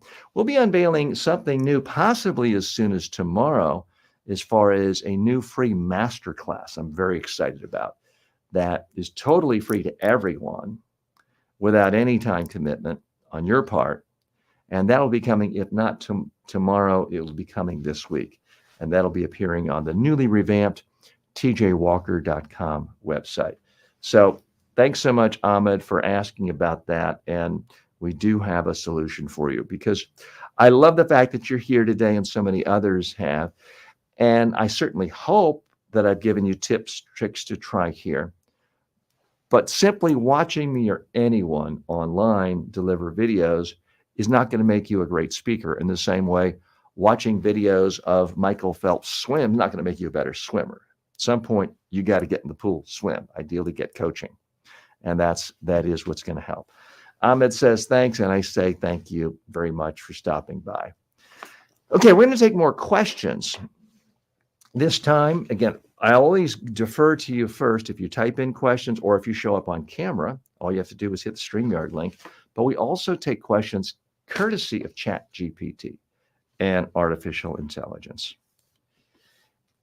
And the question I just read, I didn't answer yet. Have you ever noticed how your nerves affect your ability to communicate?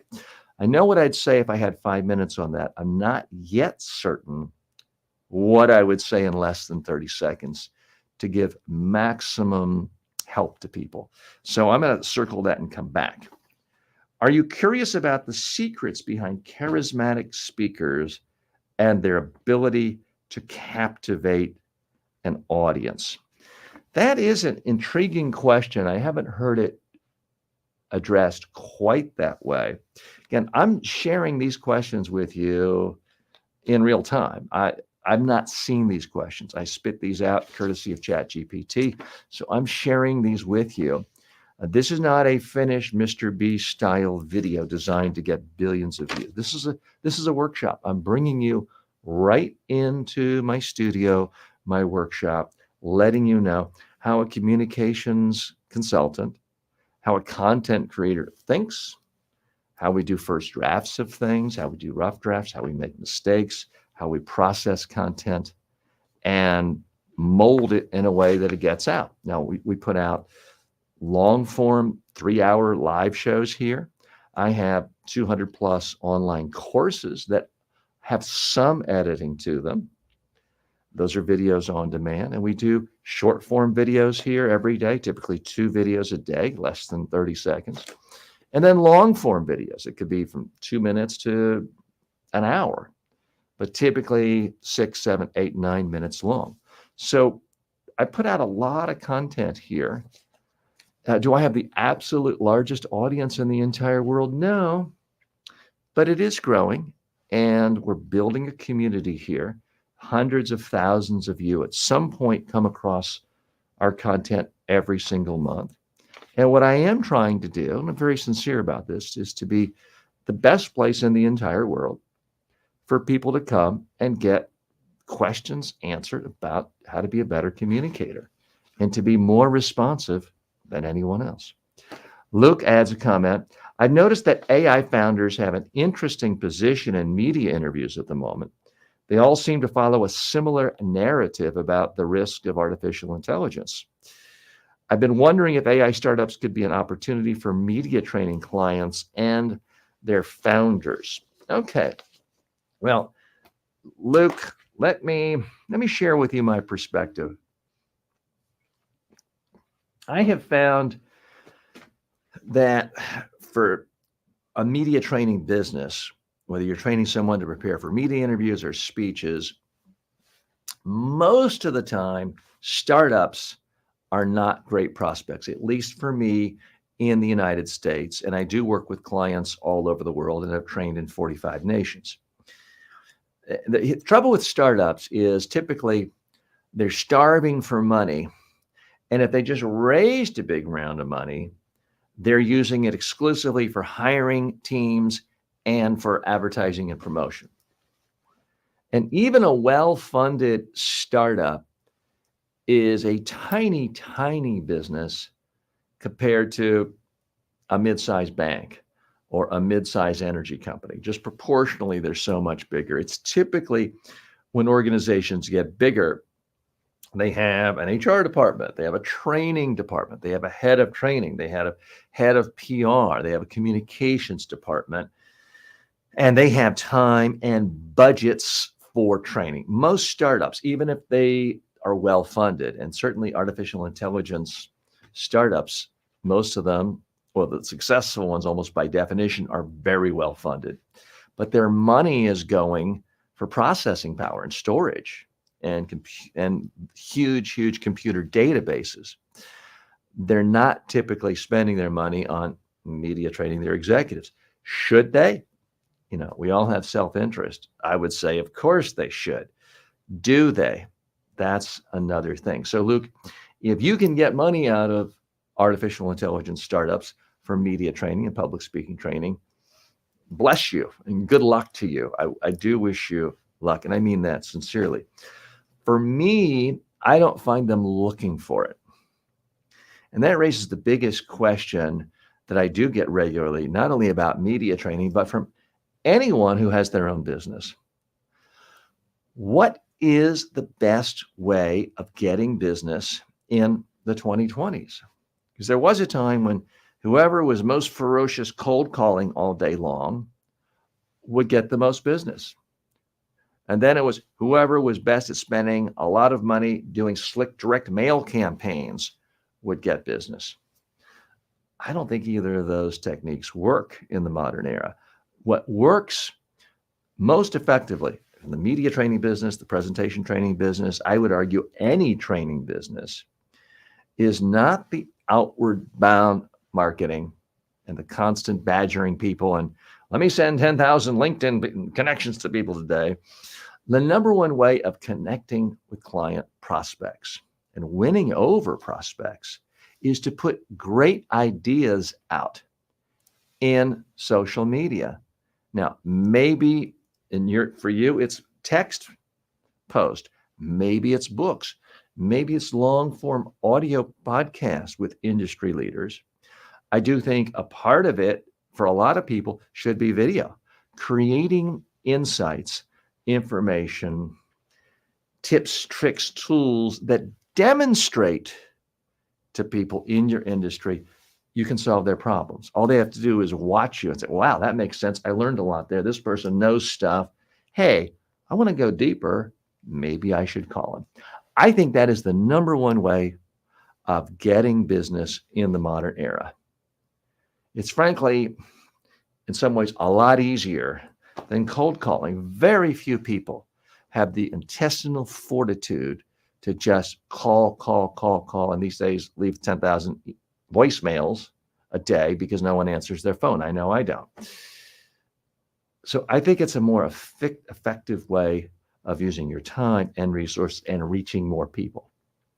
In any given day, and believe me, I'm no viral sensation on YouTube or any of these platforms, but in any given day, thousands of my own prospects watch me give insights and deliver tips, tricks, tools on how to communicate more effectively.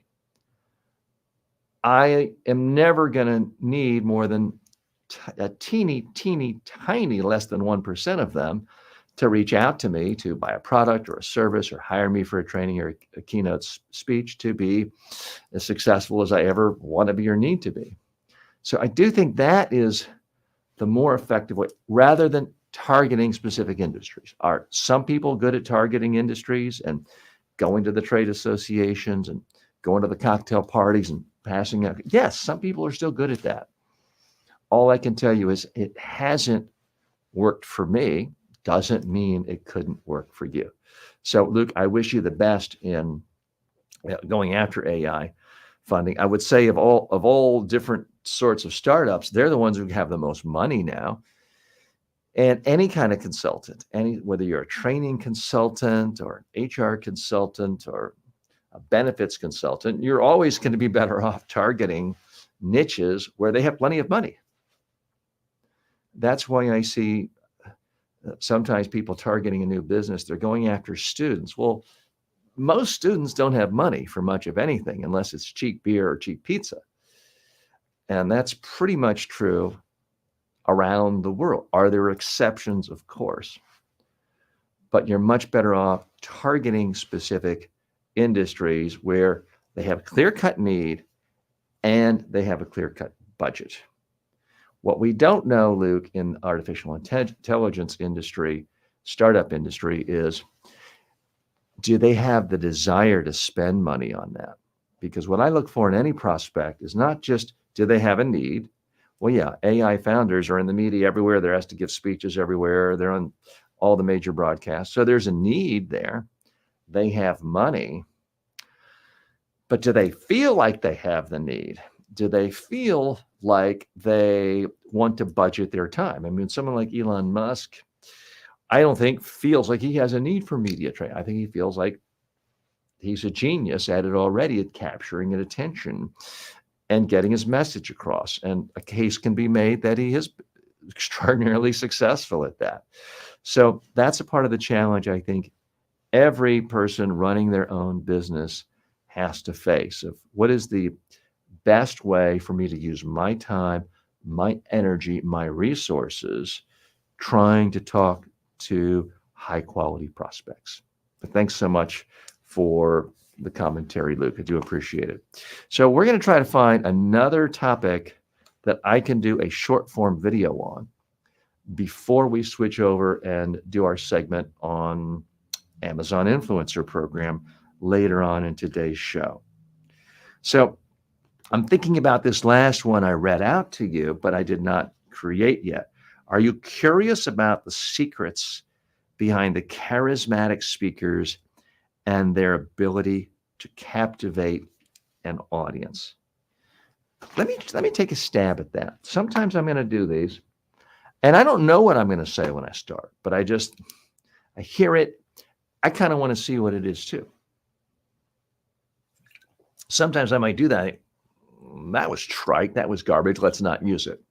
Other times I think someone will find that useful. So I'm going to do a camera 2. I'm going to hit record 4K.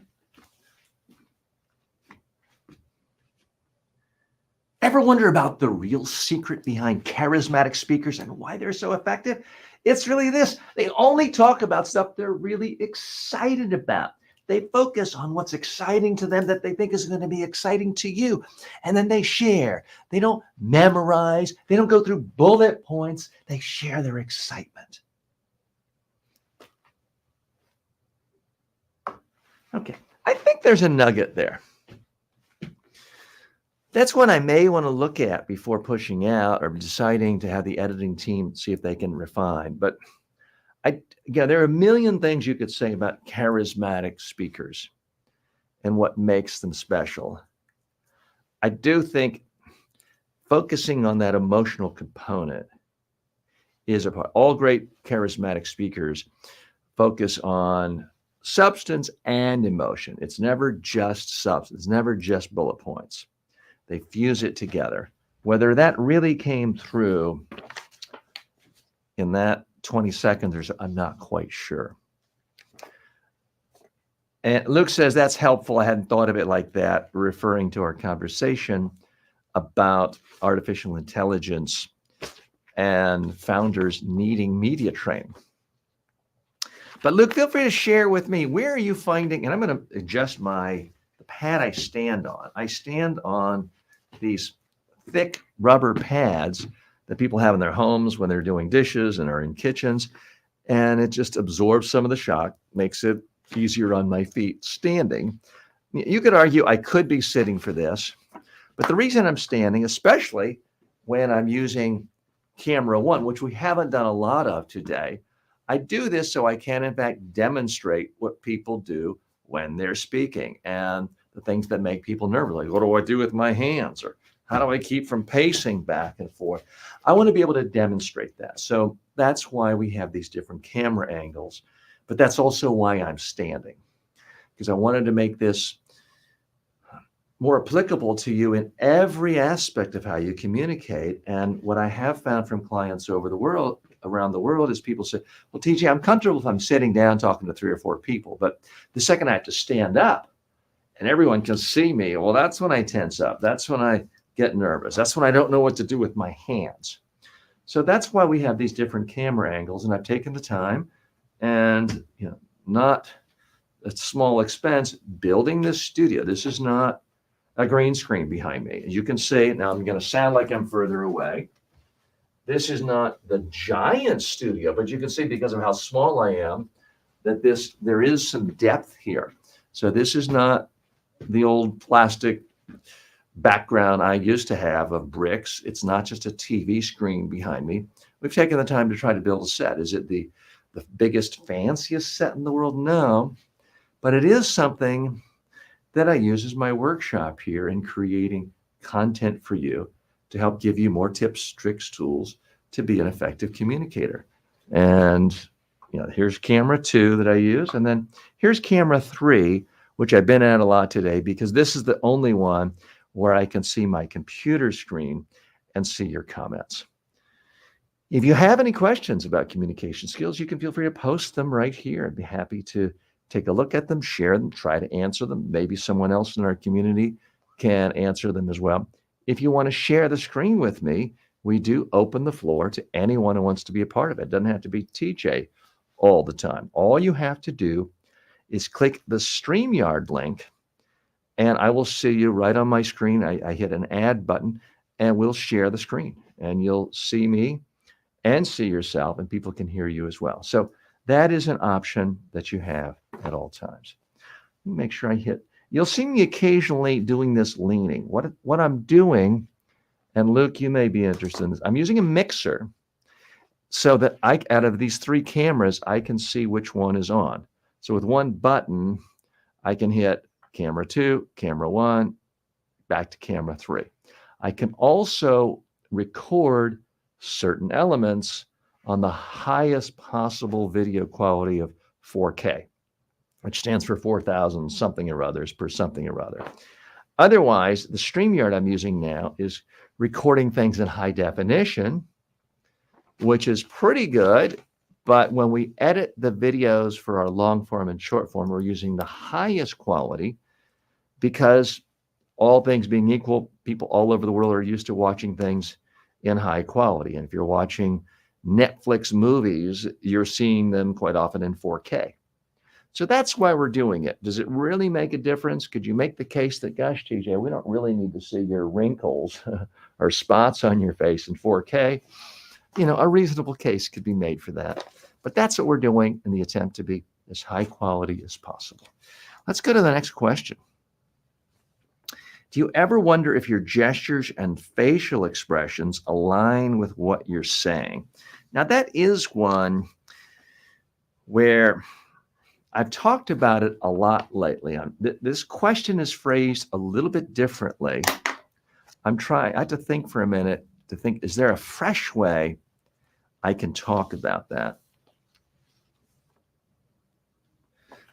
Let me think about that. That does present an opportunity.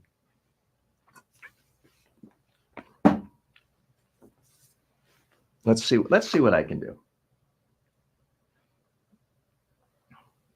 So again, the question is, do you ever wonder if your gestures and facial expressions align with what you're saying? Do you ever wonder if your facial expressions and gestures align with what you're saying? Time out. That doesn't make any sense. Do you ever wonder if your facial expressions and your hand motions align with what you're saying? See the difference now? The reason people get things out of alignment is they're trying to memorize what to say. Instead, you got to practice in advance and then just talk to people. Facial expressions, the movement will come back. Okay, I'm not really happy with that.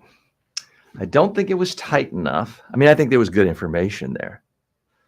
I'm not sure I was able to really do what I needed to do to make that effective as a YouTube, TikTok, short form media.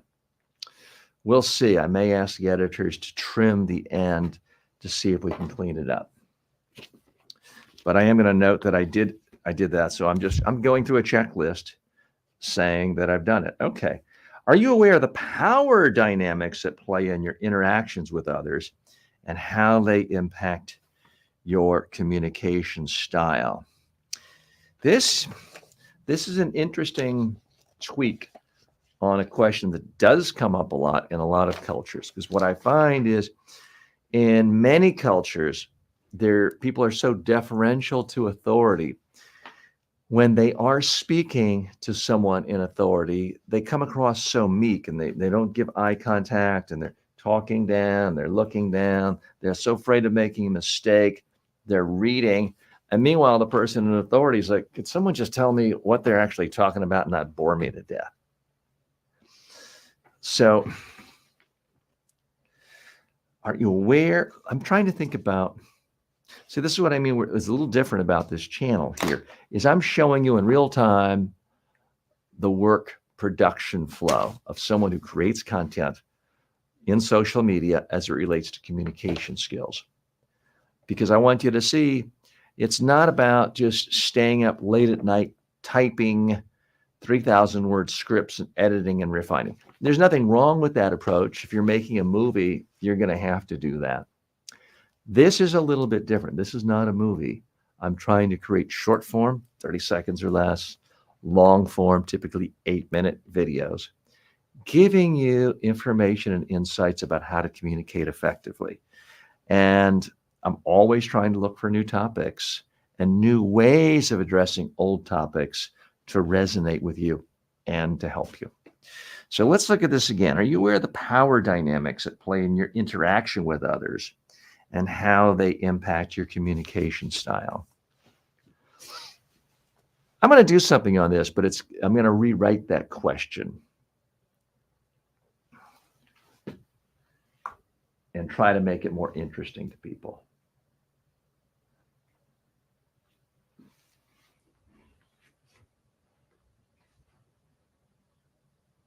I get it. You want to be polite, deferential to the big boss, the authority figure. But is that ruining your communication? Too many people who are great talking to their own peers all of a sudden cower. They avert their eyes when talking to the boss, and they start reading because they want to get everything just right. Well, guess what? You bored the boss, and that is the most disrespectful thing you can do.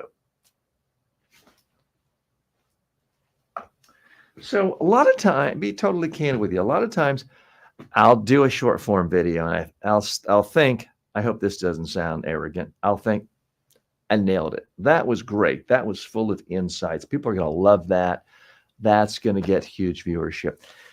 That last one I did, I have mixed feelings about. I don't know if I really got to the nub of what is most helpful to people, or if I got to it in a way that's going to resonate with people. So I'm just not quite sure. We're going to have to look at that one before we really put it out. Have you ever wished you could exude more confidence in social situations? Okay. Confidence is a topic that we discuss a great deal here on this channel. It's typically how to be more confident when you're giving a speech, a presentation, a media interview. But this question, courtesy of ChatGPT and artificial intelligence, is about social situations. And it's not one I do talk about as much, but as I try to grow this channel, expand what we do a little more broadly for all aspects of communication, including personal communication. It is a challenge to me. I've got to figure out how to be more effective at this. So let's take a stab at this. Luke, Ahmed, Flora, Rage, Creative, any of you with us, I would love for you to tell me. Don't tell me what you think I want to hear. I'm not looking for praise. I'm looking for honest feedback. Tell me if you think this short form video, as I'm about to do, works or not. If you have suggestions on how to improve it, you could just do a thumbs down as well. I don't know if the icon is, there's one for that, but you could do a thumbs up, obviously. But you could say not a and then thumbs up, and I would get the lesson there too. I don't want just unmitigated praise. Frankly, it doesn't help me. Where you could help me a lot is helping me weed out ones that don't do well. Because in any given month, I have a lot of videos go viral and get 1, 2, 3, 4, 5, sometimes 10,000 views. But I have even more that don't do well, that have 500 or fewer video views. So you would frankly help me if you could tell me which ones you don't like and why. So let me take a stab at this one right now, this topic. Again, have you ever wished you could exude more confidence in social situations?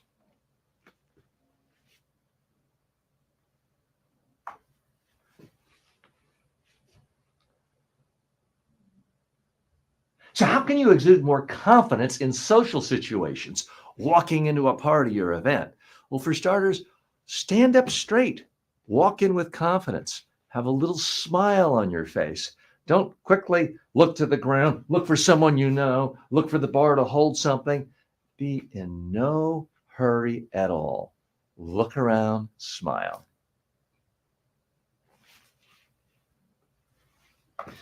Okay, so there's some good advice there. I do believe everything I just said. I'm not sure I met the threshold of am I really delivering something new to people they haven't heard before, or am I packaging it in a way that makes the idea come new? I'm not sure. I would give myself very mixed marks on that one. Again, I'd love to hear from you if you have an opinion, because I do see we have not millions of people watching, but we do have double digits of people watching. So I would very much appreciate your feedback. Please don't hold back because you're afraid of my feelings. I'd much rather hear one criticism from you now than go to the time and trouble of having a team edit that video. We put it out and it's a poorly performing video. So please feel free to share that. I'm going to adjust my microphone since I'm spending so much time on camera 3 today to have it pointed right at my mouth. If you hear a difference there, let me know. Obviously, if I get this close, I think you can hear a difference, but it's right out of camera range. So it's this far away from me. So I am interested in knowing if you heard any difference with that slight adjustment. Okay, so I did that one. Are you mindful of how your tone of voice can influence the perception of your message? An interesting question. I'm not quite sure. Again, those of you joining me now for the first time, I'm TJ Walker, communications expert.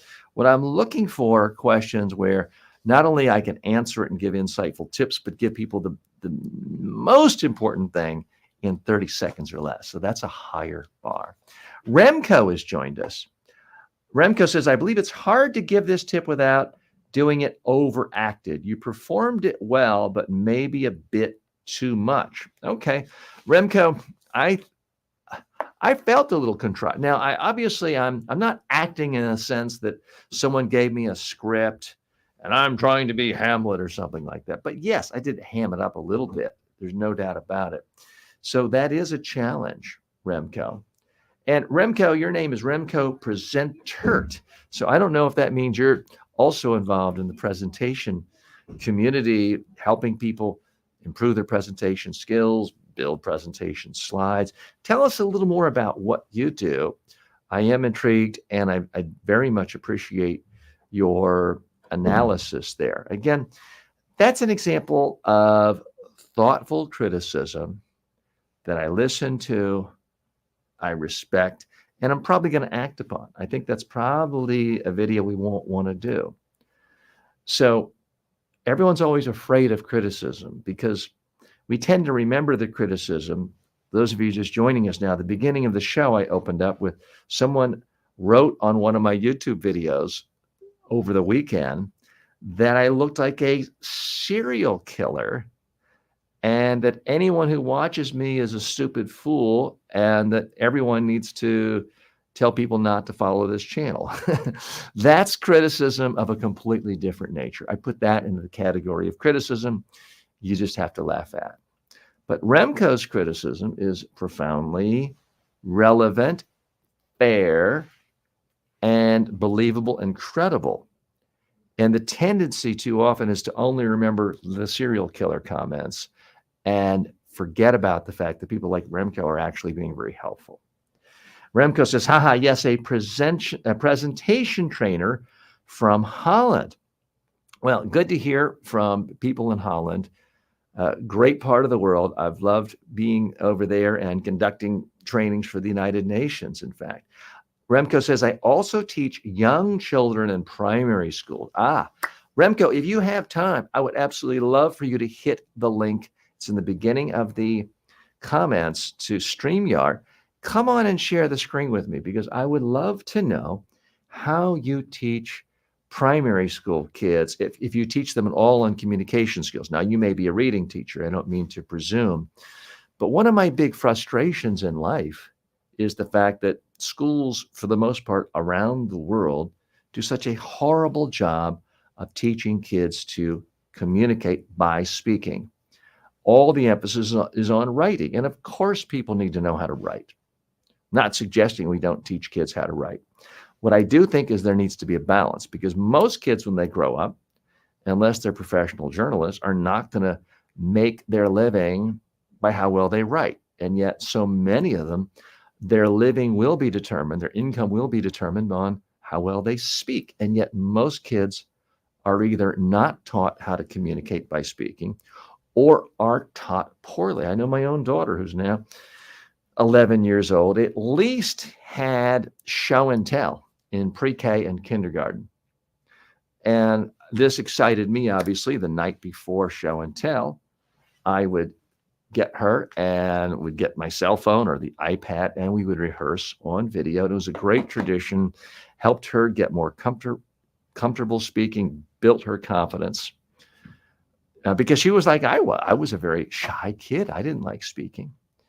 So I really like that. Pre-K, kindergarten. All of a sudden, she got into first grade. Now she's in fifth grade.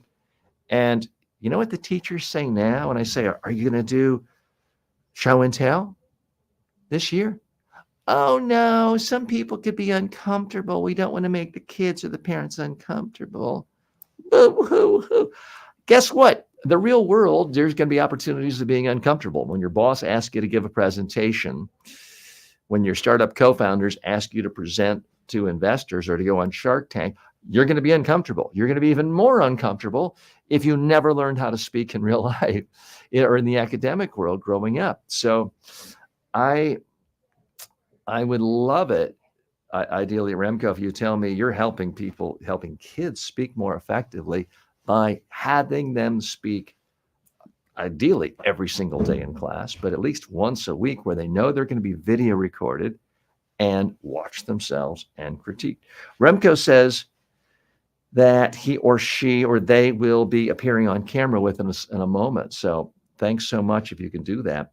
Luke says in the UK, we have never had speaking skills taught in schools. I wish we could have had someone like TJ come to our school and teach speaking skills. Now, Luke, interestingly, now it's probably been 15, 17 years ago, I was brought into something called, I believe it was Success Academy. It was a private online school, privately owned for public school systems in the United States. So it was a way for kids to sort of opt out of their local private school, do all of their learning online. And the CEO happened to be someone I knew I had trained personally, liked me, saw the importance of this. So she did build public speaking skills into the curriculum, and I created courses for that. As far as I know, it went extremely well. That founder, unfortunately, has passed away, and the company has since been bought out by bigger players. I believe it was Pearson. I don't know if they're still using that course or not, but that's been sort of my main and really my only connection with public schools, other than occasionally being asked to speak to a class for an hour. So it is a huge gap, which frankly is opportunity for you and me, Luke, which is why I'm able to make a nice living as a presentation skills coach and as a media trainer, because it's not taught. If I were to try to do the very same thing, teaching people how to write effectively, it'd be a much harder career, because people are already taught every single day for years and years and years how to write effectively. So it's kind of this little void in people's education where it's extremely important and yet not taught at all.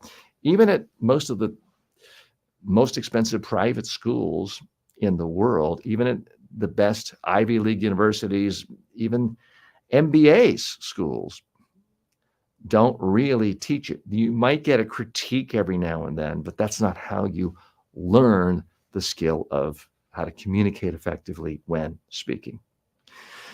So again, Remco, I'm hoping you can see the link. Also, if you just scroll up on the chats, you'll see the StreamYard link. Oh, there's Remco right here. Let's just say hello. Okay. Hi, TJ. Hi, Remco. How are you today? Doing fine, doing fine. End of the workday here in Holland. Great. What city are you in? The Hague. Okay. Yeah, fantastic place. I guess I was there maybe 6 years ago doing training with the United Nations. Yeah. And had a lovely time there. Wonderful place. Nice. Now, do you train students how to speak, or do you teach something else? No, how to speak. And I give presentation skill classes and also drama class. And I do it with very young kids, the age between 8 to 12. And of course also adults.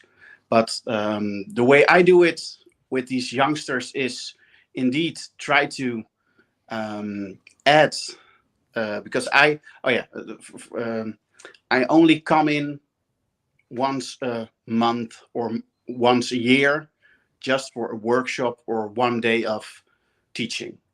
So I try to add some public speaking skills to their skill set, but also talk with the schools to try and add public speaking, how do you say it, things to their normal classes. So that's the most important, I think. They have to practice more and more and more. That's fantastic. How do you, maybe you're better at this than I am, how do you get people over this hump? There's two main humps I see. Number one, I think it's a complete utter waste of time to try to teach people public speaking in the modern world without recording them. And every teacher has a cell phone. They don't even have to budget anything extra. How do you get people comfortable with the idea? I mean, there's privacy issues with kids, I understand. Yeah. How do you get over that technical hump of getting them to watch it? And then how do you deal with this opposition that I face, at least when I talk to teachers, is, oh, little Timmy might not be comfortable. We don't want to make little Timmy uncomfortable. Well, little Timmy might not be comfortable taking a biology test, but he still has to take a biology test. So how do you deal with those two issues? Well, it starts with the uncomfortable feeling. I just, ask Timmy. Don't do it through the teacher, because Timmy, of course, when you have a nice conversation with him about why it's so important for him to learn those things, and the way he can use it later on during college or work situations.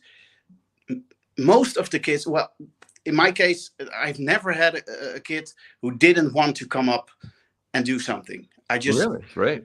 yeah, it would just continue talking with them and giving them the advantages, showing them the advantages. But so most kids will come up and do their, even if it's just a 30-second presentation, that doesn't matter. It's the fact that they feel, they start to feel comfortable. And the thing that's something that's true. The privacy at schools is that's a very hard thing, because with my adult trainings, I always use cameras, and I'll show them, the people I train, how they look, so they they can have a feeling of how they look when they're performing or when they're presenting. But with children, it's a bit more difficult because of the privacy, and you have to have the parents to sign a form that you're allowed to do that. So what I do is I give the children these presentations. They have to do a bit, and then I do one myself, and that's something I film. And I try to, of course, always do some things bad, so they can find out, okay, what could be better or what went well. So that's the thing I do. I film myself. That's great. And I think it's fantastic your school system makes your services available to people. That's wonderful. How many, I mean, do you have an hour with them? Do you have a whole day with them? Are you there with 40 kids for 8 hours? Are you there for 2 hours with 2 kids? Tell me the dynamics of how you work with them. Had it all, what you mentioned. Now at the moment this week, I'm there for 8 hours a day with 30 kids, doing a presentation and also working on this primary school musical they're in. But I also do 1 hour workshops where I really do it quick and give them one-on-one feedback on what they can improve and what went well, by the way, because that's something very important with all kids and all people, by the way. Just letting them know what went well, just because of the confidence. And you know, from my perspective, kids are really no different from adults. You know, people say, well, how do you work with kids? And I say, well, I record them. I only talk about the good things they did. I reaffirm the strengths. I get them to tell me what they like. We do it again and try to do more of it. We don't talk about the negatives until several times, and which, by the way, is exactly how I work with 70-year-old CEOs. There's really no difference. People think that it's very different, but that is the problem I find with parents. What if a parent is trying to coach a child? The human baseline tendency is, oh, I want to help my child. So they record the child, and the first thing out of their mouth is, stand up straight, you need better posture. Oh my God, you said don't say and the kid is so freaked out, they don't want to practice anymore. And the parent thinks they're being helpful, and actually they're being wildly destructive to the kid's confidence. Have you faced that at all? Completely. And I always, when we're working on, in Holland, every year a kid has to give one specific presentation about a subject or a country or a book. And I always say when I'm talking about that, and I made this workbook in which they can work their way through a lot of steps in order to have a nice presentation in the end. One of the points is when you're practicing in front of your parents, tell them to only say the things that went well. Let them film it, and you're the one who can decide which points you want to improve. So that's something that I always say. And then again, and that's funny because, of course, being trying to be a good dad in this as well. I have 2 daughters, and now they're 12 and 15, so they just go ahead and do their thing. But I remember when they were in the primary school, I also felt the kind of like the urge to say, no, you have to do that better. And I was like, no, that's exactly what I don't want the parents to do. So that's a different role. And I immediately found out, okay, that's something I also tend to do. But that's I think the role of a parent. But so that's why I always say very strictly, when you perform for your parents, you have to ask them only to tell you the good things. Mm-hmm. We have another communications consultant joining us today. Mansoor is with us. I believe Mansoor is based in Afghanistan. Mansoor, if you have a question for Remco, feel free to unmute yourself. Or if you want to go to the next topic, feel free to, Mansoor. So always happy to have you stop by. Appreciate your time. Remco, is there a particular magic moment you find with your students? For me, whether it's a student or a 70-year-old CEO, the magic is always, we video recorded them, we've critiqued, we've cataloged strengths, we do it again, we do more strengths, then maybe for the first time we talk about a weakness, we do it again, try to reduce one weakness at a time, build strengths.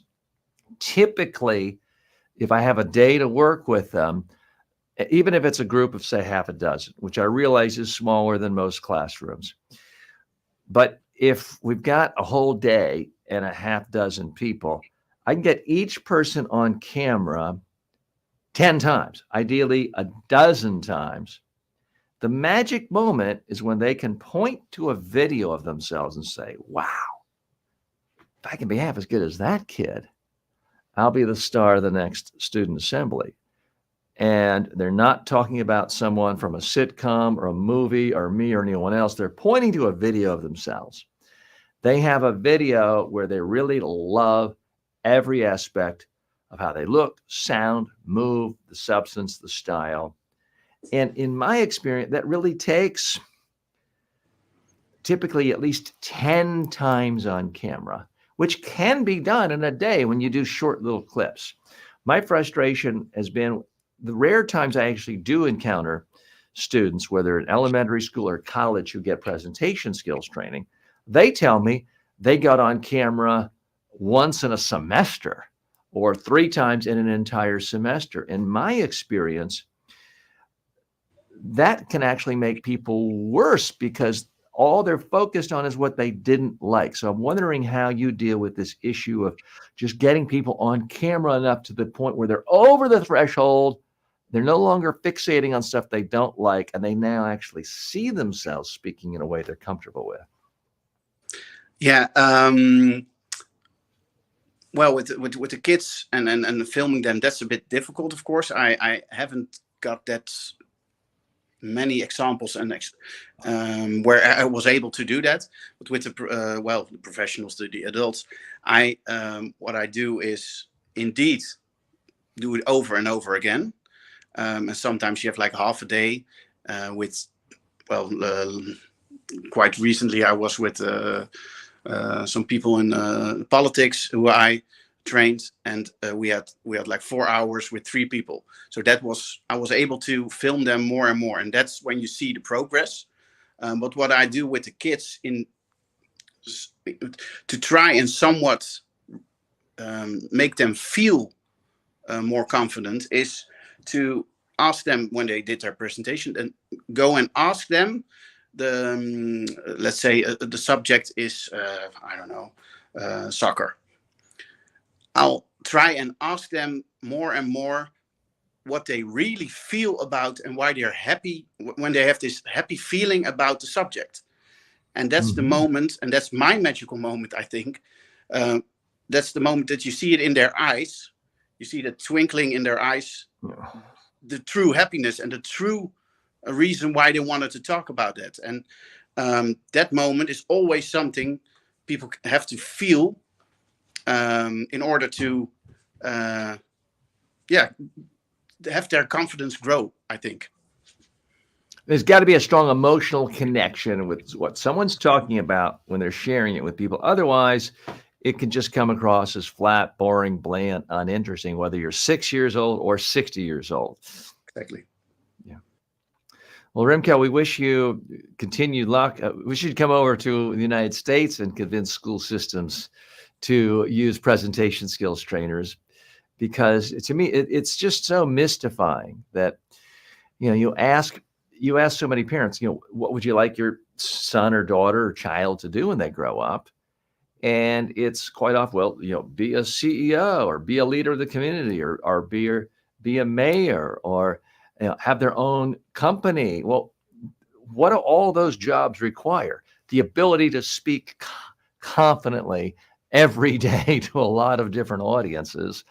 And yet that's not what people are taught in school at all. And to me, it's an absolute crying shame. It was just, And how is that in America because here in Holland we see it gets more and more attention in high school or college. How's that in America? from what I hear all the time, and I'm not working full time in any high school or college, or part time for that matter, it's just ignored. It's as if it didn't exist. It's just something. Yeah, a kid may have a book report and stand up, and they kind of read through it, or they'll use PowerPoint slides now, or a magic screen. But for the most part, they're not given any feedback. They're not being recorded. They can't improve. And the analogy I always give, which is, imagine trying to learn how to write English or Dutch or Flemish or anything, and all you could do is dictate your essay, but you could never see it on paper or a screen. So you have no idea if you're putting commas in the right way, you're using capital letters, spelling the right way. You're simply dictating in it and it goes off to the teacher. And then they told you how you did, but they didn't give you anything you could see on paper or screen. How good a writer would you be if you never got feedback you could see? And the answer, of course, is you've never learned how to write that way. Well, that's essentially where most people in the world, certainly most students in America is they're never given tangible feedback on what they're doing well as a communicator and where they need to improve, because it's not video recorded. And people have this sense, when I was a kid, video cameras were expensive and difficult and heavy. Nobody has that excuse anymore. Everyone is surrounded by video cameras all day long, even in elementary schools. My daughter's the only one, I think, who doesn't have a cell phone in her class, which we can talk about that in another time for many reasons. Yeah. Well, but that, because I also worked in high schools, and what I see there is that, the phase they're in, the kids in high school is very hormone based. They're way too much thinking about, okay, what do other people think of me? So it's very difficult to reach them at that age. So that's why I started to give workshops when they were younger, and do it on elementary schools. Yeah.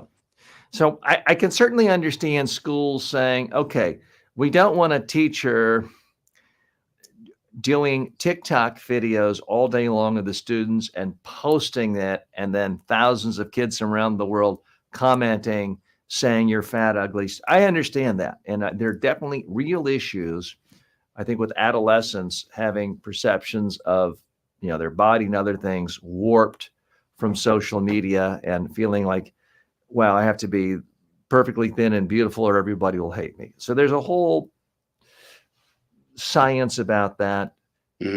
Jonathan Haidt, well-known psychologist in America, has a brand new book out. I think it's called The Anxiety Generation, which I'm about to read, which talks about, if you can track when the smartphone came out and adolescents started using them, depression rates skyrocketed, suicide skyrocketed. So there are very real issues there. I get it. But to me, that's completely unrelated to whether a teacher who already is given the task of getting a student to write an assignment, they're giving comments on this form of communication back, there shouldn't be any prohibition on the teacher recording that student, giving them feedback, not posting it anywhere, not showing it to anyone else, not holding it up to mockery on YouTube, but just giving it for the student. To me, that's almost criminal that that's not done in schools around the world today, because it would not lead to bullying if no one else can see it. But people need to see themselves Yeah. how they are, in fact, coming across. Hey, Remke, I really very much appreciate you stopping by today. Please come back and tell us more about what you're up to. And certainly, if you have any books, classes, things you want to promote, we're all about encouraging people to promote more effectively, which is why we're going to go to our next segment here. We're going to be going live on Amazon. So Okay. anyone who wants to see it from a different format, you can go to amazon.com/shop/TJ Walker Success, and you'll see me on Amazon. This is the same system that is used by really famous people like Martha Stewart and Paris Hilton and other influencers who've been at it for dozens or decades and decades. I'll be there, and I will be specifically talking about some books that I recommend to people, some of them related to communications and personal development. Although I will be recommending some fiction today too, which I don't typically do. So I'll be doing that in just a moment. So Remke, feel free to stay in. I have to take you off camera. We're going to go to commercial break for just a few seconds, and then we'll be going live on Amazon in just a moment or two. Oh, Mansoor, I see you're there, and I apologize. I thought you'd hopped off. Mansoor, did you want to add anything today? Or did you just stop by to watch and listen? Uh, Good morning, TJ. Good morning, Remeko. Hope everyone is good and fine. Honestly speaking, I learned lots of things about the family which Mr. Remote is talking about, because our culture is different from other countries. So we are a Muslim country with lots of situations. We suffer lots of war in Afghanistan, but we can manage our family based on our cultures. But the most important thing is that how you can manage your family, so based on the environments, how you can manage your family. From these communications, honestly speaking, I learned lots of things how we can manage our family, how we can make good presentations, how we can this is all something new for me. Thank you so much from Mr. Yimiko. It was a very good presentations. And well, Mansoor, thanks so much for stopping by. Always good to hear from you, and our best wishes to everyone in Afghanistan. And Remco, thank you. I'm going to take you off screen, but you're more than welcome to stay and listen in here. And if we have time, we'll come back with more questions after we do the Amazon live segment. We'll be back in just a moment live after a few commercial messages, which again are really demonstrations on how to do Amazon influencer videos. Thank You you. do a great job. This Logitech wireless mouse is extraordinarily reliable and durable. I've had it for about 10 years. It still works well. I've even broken the back off. No fault of the mouse, that's just me being clumsy. And it still works great. In this high-tech world we live in, why would anyone want an old-fashioned notepad? Because there's something about actually taking a pen or a pencil, writing it down on paper. It makes it more meaningful, more memorable. I love these notepads. They're simple, easy to carry, and they require no batteries. The SanDisk 2 terabyte hard drive is flexible. It's very light, as you can see, and it stores a mountain of information. These straps are why I can play pickleball in the hot Florida sun and not worry about my glasses falling off. Hi, I'm TJ with the TJ Walker Success Channel, and I love exercise and I love being active, but it's tough if you wear glasses and you're in the hot Florida sun. That's why I always use these straps, because it just fits right on each side of your glass. It slips on. Then I can tighten this so that it's right up against the back of my head. So if I'm shaking things, I'm on the pickleball court, I'm running around, my glasses are not bouncing around. I don't have to worry about them falling off, because this has happened to me before. I've been playing pickleball, ball comes at me, I jerk out of the way, my glasses have fallen down and been badly scratched. I don't have to worry about that anymore. I don't have to worry about running and almost diving and the glasses just flying off. With these straps, I feel secure that my glasses are right where I want them to be, and I can focus on what I'm really after, which is the exercise, the sport, and having a good time. This 3M transport tape really does the job. I can put it on my skin, even sensitive areas around here, and it stays stuck as long as I want it, but I can peel it off. It doesn't tear my skin the way other medical tapes have done in the past. So it's just the right amount of stickiness. I use it every single day, regardless of how often you need to use medical tape. This is a very high quality product. This Talami Kids backpack is versatile. It works well taking any book. Okay, we are now back live. My colleague, Ben, who is our Chief Operating Officer, executive producer of our show here, is with us as well. And Ben, we're going to do in just a moment is go live on Amazon. Is everything ready?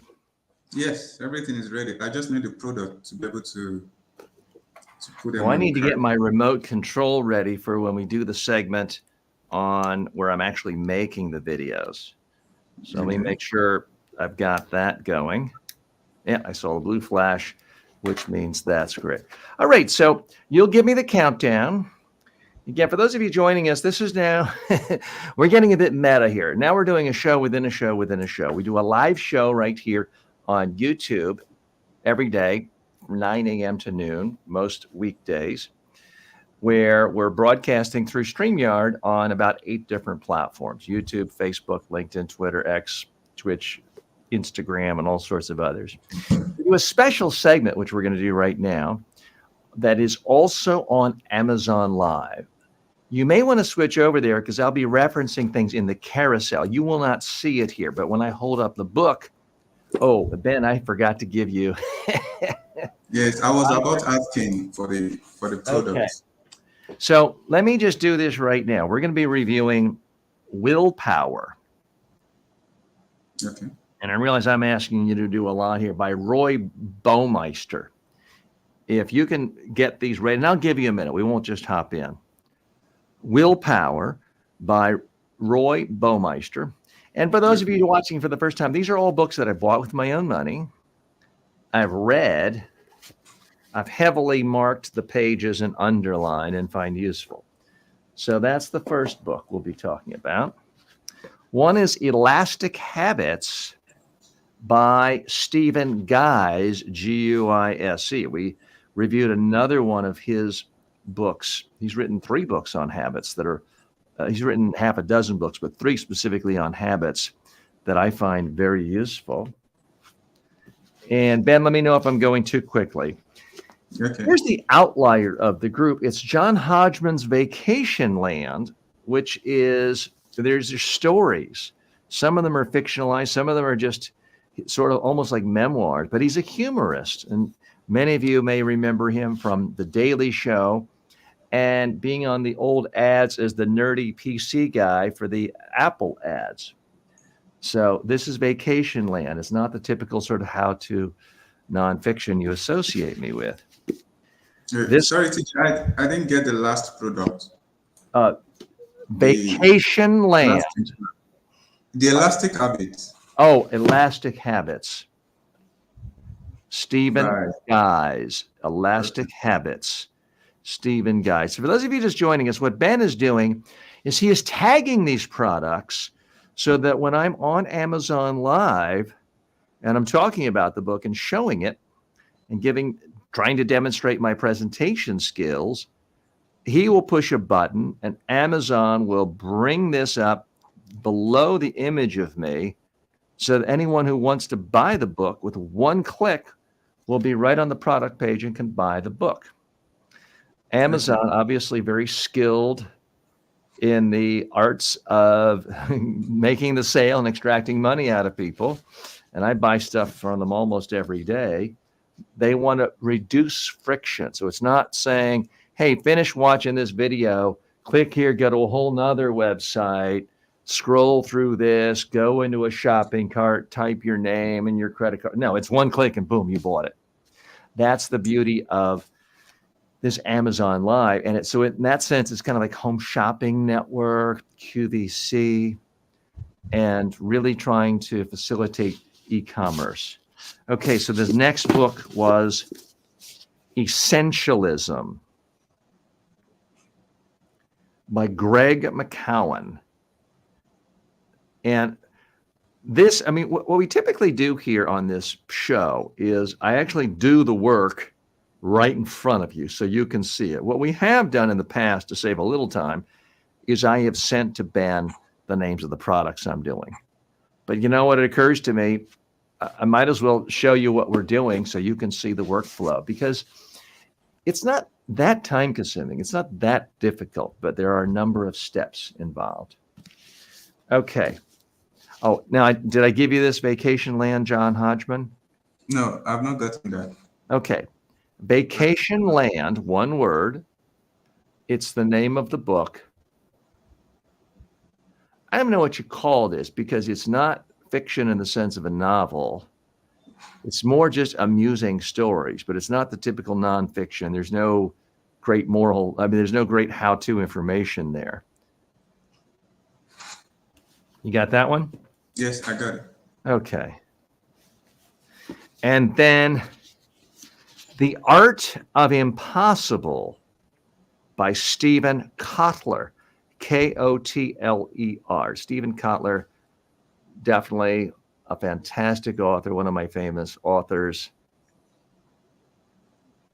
And he has really taken this concept of flow and done amazing things with it. And absolutely no doubt about it. He's written 12 books in 40 languages and has a fantastic science podcast as well. So these are the books. I'm going to try to do it in the order I gave it to you, more or less, to make it easy. Okay. So we'll do this. We're probably not going to have time to take questions at the end of the show. I do want to thank Luke and Remco and so many of you stopping by today. It's been a lot of fun, a fantastic way to start the week. Okay, Ben, we're keeping you on with the audio, but then you'll just do a countdown and let me know when we're on.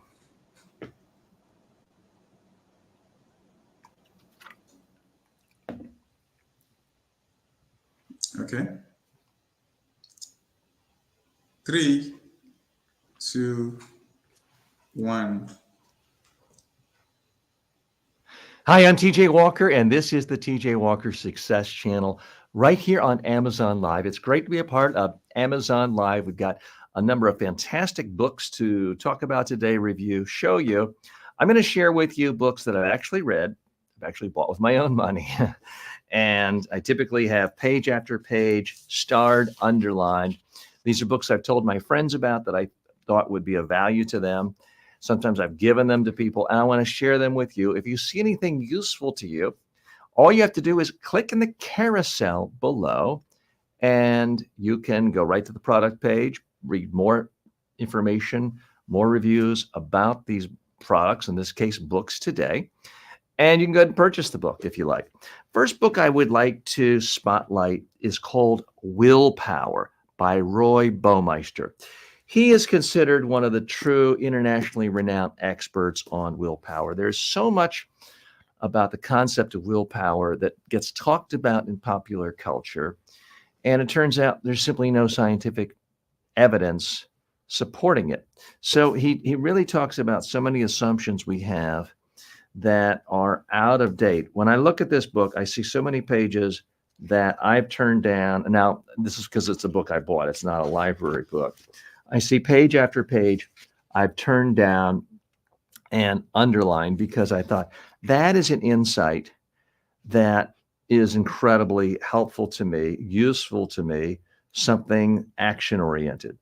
If you're like me, I'm sure you've thought, well, if only I had willpower, I'd lose that final 10 pounds. If I just have to find this elusive willpower and then everything will be all right. It's not that simple. So if you're trying to get a much deeper understanding of human nature, things like willpower, self-discipline, habits, I highly recommend his work. He's a hugely respected academic authority, but he's one of the rare academics who can really write in a way that resonates with the masses. This is a New York Times best-selling book, Rediscovering the Greatest Human Strength, Willpower. So check out this book. I know it was meaningful to me and quite helpful. Okay, the next book I'd like to spotlight is Elastic Habits. Now, this one is completely different background. Stephen Guise is sort of a guy who just did this on his own, no particular academic credentials. He's just someone who has spent a tremendous amount of time thinking about habits, blogging about habits, reflecting on habits, and he's put together 3 books just on habits. And I've read all of them. I've recommended some of the others to you, but he comes up with, what I like about him is he's eminently practical. He gives you just so many tips after tips. Again, I judge a book by how many times do I have pages folded down, and you can see numerous ones. How many times did I underline something? Here's just a random sample. The first pillar, elastic habits are to be done every day. This is hard and unyielding key. This is a hard and unyielding key to success with this system. However, when you do them each day, it's flexible, but they must be done. In most systems, every day sounds intimidating, but it's not so intimidating once you complete the mini level in less than a minute. And he famously, in one of his other books, did this notion of just start with 1 push-up. And I have to tell you, I tried that. I had not done push-ups in a while, but in part because of this book and others of his, I started the habit, and now it's been 5 years. I do 20 push-ups every single day because it's something I can do less than a minute. Maybe it's right at a minute, but it's a simple habit. And I was able to expand from 1 to 5, 10, 15 to 20 because of it started off simple but became elastic. So if you're looking to build better habits, I do recommend all of Stephen Guise's books. It's not the typical academic book, but he writes with such a simplicity that really creates great clarity. And Ben is, by the way, Ben, if we need to monitor the chat. If anyone is watching on Amazon, I need you to alert me right away because I'm not looking at my phone right now. So Ben, I'm assuming you'll alert me if we have any chat comments coming in, any questions about the books. I'll do the best I can. Again, I should stress, I'm not the author of these books. I'm not an official representative of the publishing house, and I'm not an official representative of Amazon. I am simply an Amazon influencer, which means I get affiliate commissions when people buy products after having watched a video of me talking about it. It's really that simple. The next book is called Essentialism by Greg McKeown. And this was a New York Times bestseller. Not recommending it just because it was a New York Times bestseller, but because I do think in this modern world of, well, I could be on Facebook and YouTube and do live channels and blog, and I should self-publish a book. It's so easy to spin your wheels and end up accomplishing absolutely nothing. And what this author does so well is give you meaningful ways of eliminating clutter, of narrowing things down to what is absolutely most essential for you. And he talks specifically about decision fatigue. We live in a world where if you got to decide on 189 different short form videos you're going to do on 50 platforms by tomorrow, just thinking about it causes decision fatigue. He talks about that in great detail. Again, I judge a book by how many times have I folded a page down and underlined or circled something. Numerous ones here. He describes, this is one of his ways of looking at things, non-essentialist, someone who says, I have to do this. I have to go jogging today for 2 hours, even though I hate jogging, forgets the right to choose. An essentialist says, I choose to do this, and exercises the power of choice. So tons and tons of nuggets here that I personally found helpful, giving greater clarity to what is most important, what's most essential in organizing a life in the modern world. So highly recommend that. This next book is a little bit different from what I typically talk about on the TJ Walker Success Channel, where we do try to really focus on helping people become more successful. This is not a book that's going to instantly make you funnier or more successful. It's just something for fun. It's called Vacation Land, and it's by a guy I really like. He's a great author. He's a frequent columnist in the New York Times. Most people know him because he starred in a series of commercials for Apple Computer many, many years ago, where he personified the nerdy, geeky PC user. He was the PC in these series of ads. He was also a comic figure on The Daily Show, which is seen worldwide and is on the Comedy Central channel in the United States. A show that was nice enough to feature me a couple of times. I did not get to meet John Hodgman, but this is all about the silly, funny things that happen to him on vacations with his wife. So it's not a how-to book, but just a lot of good fun. Now, this is one of the rare books I will show you where I don't underline and fold down pages. It's really something just to enjoy, have some laughs, and we all need time to decompress, relax, and enjoy a laugh or two. So this is one I did enjoy. It's not quite a novel, but it's not what you think of as the typical nonfiction book. The final book I would like to recommend to you today and the rest of the Amazon community while we're here on Amazon Live is The Art of Impossible by Steven Kotler. This is a fabulously prolific author. He's written more than a dozen books, has a best-selling or wildly popular podcast. He has really taken the ball and run with this concept of flow, as first really talked about by the famous Hungarian psychologist who has a wildly difficult to pronounce name, and I won't attempt to butcher it now. But Steven Kotler and his crews at his institute have really gone very deep in this idea of helping people in peak performance by focusing on things they really enjoy, where they're in a state of flow, where time just passes. And I have to tell you, he's one of the motivations, one of the inspirations for me even doing what I'm doing right now here on Amazon Live and on doing things for YouTube and other social media. Because when I'm here broadcasting live, whether it's a half an hour on Amazon or 3 hours a day on YouTube and social media, I'm having so much fun. I actually feel like I am in the flow. So this is why I like this. Now, I do see some comments on Amazon coming in. Luke writes, thanks for the recommendation on willpower.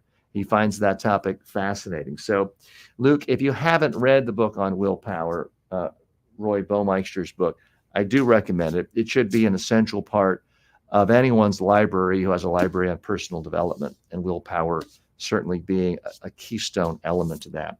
Final words on the Steven Kotler book. I do think that you'll enjoy it. Again, I can just look at any page I've turned down and come to a particular part and find something that I hadn't really thought of before, and it just delivers it in a slightly different way with insight.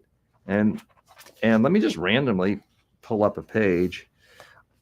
Books are the most radically condensed form of knowledge on the planet. Every hour you spend with Rise is actually about 3 years of my life. So he's talking about why he personally finds it's so important to read books. And I think it's just a great way of thinking about reading. Just seeing that sentence helped reaffirm my own belief of the importance of reading every single day. Because if you watch someone's video for a minute, maybe they spend a minute creating it.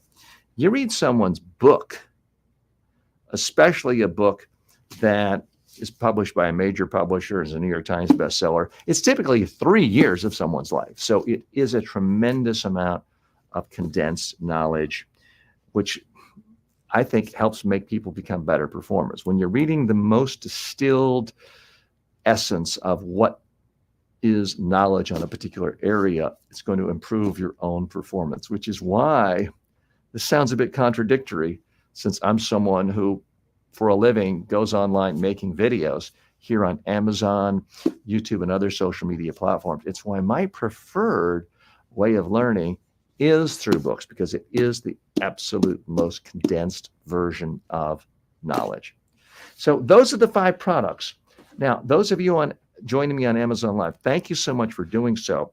What I'm going to do now is sort of a slight repositioning and packaging. What I'm going to do is talk about these books again in a really short form way of doing it, because I'm going to make videos for Amazon, not the live part where we are now, but for Amazon Inspire and the Amazon product page. So what I'm going to do now is I've set up my cell phone right here. I'm going to make short form videos where I talk about each one of these products. And I hope you don't mind, my friends watching on Amazon Live, because you'll get sort of a 2-for-1 special. I'm going to go back and reverse my way through these products again. And friends joining us on our other channels will see me doing this. And then we'll sign off to our friends from Amazon Live. But for everyone else staying with me on YouTube and other platforms, I'm going to actually talk more about how you can make videos like this for Amazon. Okay, so I'm going to be out of frame just slightly. You're going to see me talk to another camera.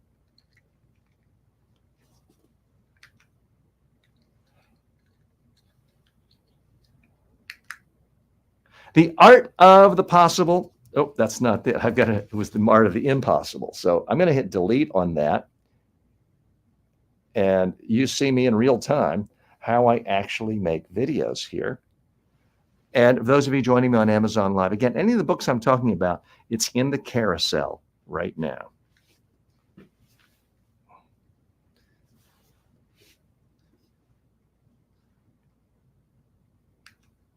The Art of the Impossible by Steven Kotler. Kotler really knows his stuff more than anyone else in the modern world. He's taken the concept of flow and shown how it can be useful to peak performers like you and me.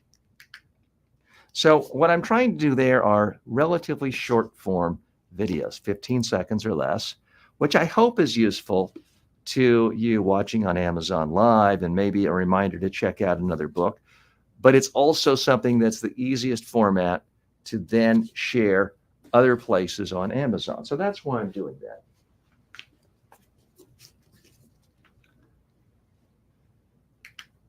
Do you ever feel like you're scattered in a million different directions and you're paralyzed by decision fatigue? Well, this book, Essentialism by Greg McKeown, will help give you greater focus. I'm trying to just get one nugget, give people a little taste of something, to give them an opportunity to click the page for the book to read more. I don't want you to buy the book just because I say it's a good book. I wouldn't mind you giving the book extra consideration, going to the book page, checking it out, reading other reviews, looking at the star reviews, reading the bad, read it all. And if you think it's helpful to you, go ahead and buy the book.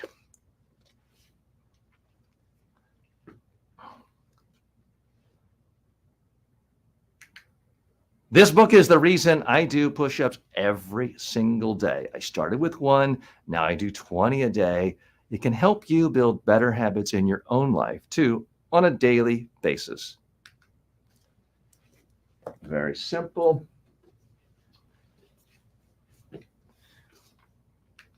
If you think John Hodgman is a funny man on TV, guess what? He's even funnier in print. I found myself laughing time and again reading Vacation Land. It's got the Hodgman wit coming through every single page. And then finally, willpower. We all I made a little mistake there. I'm going to hit delete on that one. And I'm going to go back to live. We all want more willpower. It is the cornerstone of better habits, a better life. Yet, what is willpower? How do you really get it? Roy Baumeister is a true legendary innovator when it comes to research on willpower. I urge you, check out this book. That one was a little longer than I would have liked, to be brutally honest, but we're going to go with it. I don't expect huge sales from my reviews, Amazon reviews of books. I do it in part because I feel like it's helping people. I like these books. I like to help the authors. I like to build better relations with the authors and the publishing house. So thanks so much to all of our friends on Amazon Live. We're going to sign off now from Amazon Live. Hope to see you probably tomorrow on a regular basis here. Thanks a lot. Enjoy all your shopping. Okay, Ben, can you let me know verbally that we have signed off from Amazon? And I can't hear you, and I'm not getting any indication. Can't hear you, Ben. Your mic is off. So, Ben, I'm going to need you to unmute your mic or send me a text because I don't know if we're in fact off. Okay. So now I'll add you. Ben, I need some feedback. Okay. Sorry, I was off for a minute. So have we concluded our Amazon Live? Okay. I'm going to hand it now. Okay. All right. Amazon folks, you weren't supposed to see that. Apologies, but thanks so much for spending time with us. Okay. So note to myself and Ben, we got to figure out a way, either you got to teach me how to do this, or we got to figure out a way of handing this off so we have a little bit of smoother transition off of Amazon, because we do want to respect Amazon's time. What Amazon does is they put this channel up, or the video we do, on demand. So this video lives on and on and on until at some point, if they delete my account or Amazon goes away, which I don't think is happening anytime soon. So that's one of the nice things about doing live, is like a YouTube video or any other video, it can instantly be turned into a video on demand. So if someone goes to my Amazon influencer homepage, my store on Amazon, they will see whatever my most recent live stream was pretty prominently featured. They can also push a button for live streams and then see every live stream I've ever done. Okay, so Ben, we're a little bit over time now. I'm going to just quickly do what I always do, which is show people step by step exactly how I go from the concept, which we've already done, the scripting, which I've already done, the shooting the video, which I've already done, to now uploading it directly into Amazon. I'm turning off my microphone to conserve. And Ben, so let me let you go. I know you've got other things to do. Thank you so much for all your work.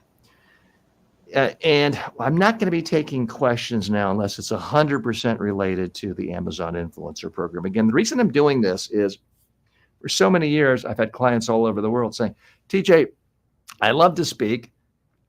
I love to make money. How can I speak more in front of people and make more money? It seems pretty hard to just get some big major convention to hire me to go to a big city and speak in front of 10,000 people and have them pay me a bunch of money. I've knocked on doors for years and it hasn't happened. So I get it.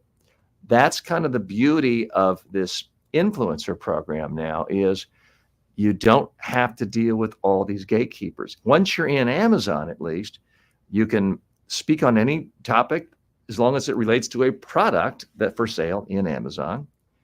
And you speak, you post, and if someone watches it and then buys the product, you make some money. It's not get rich quick, not promising get rich quick, might not even be get rich slow, but it is a way to speak, get in front of people, make some money, build relationships, build positioning, get signals from the marketplace.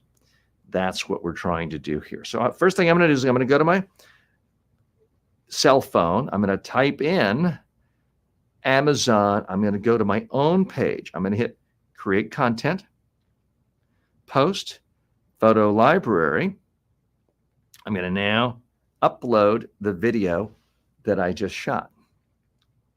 And I'm going to just go through step by step. Those of you who've seen this before, you kind of know the drill. What I'm attempting to do here is simplify this process for you, because there's so many web pages and blogs and people talking about Amazon Influencer.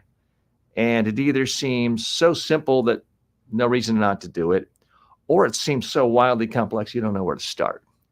I'm trying to really walk you through step by step so you can see what this is about, so you can do it yourself. So it's uploaded the video. I'm now going to your orders.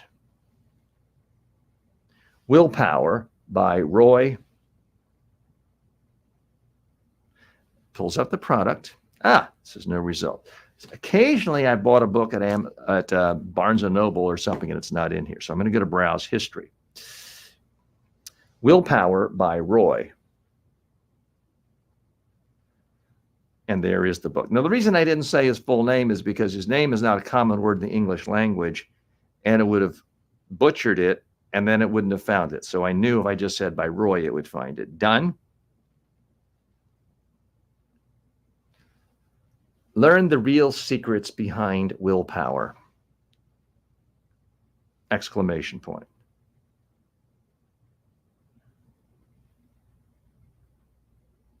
And I hit submit post. So that one has now been submitted to Amazon. Typically within 5 hours, it is approved, it goes live, and then they may or may not put it on the product page.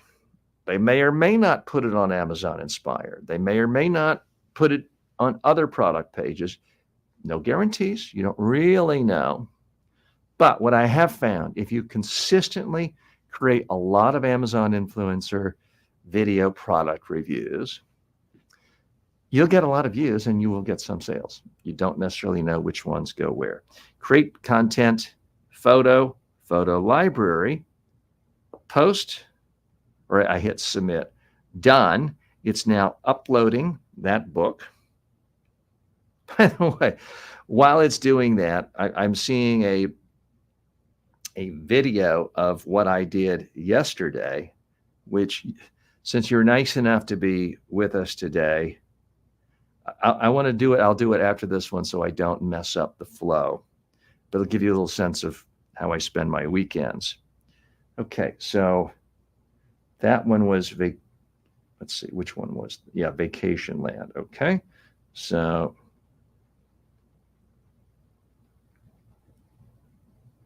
Vacation Land by John.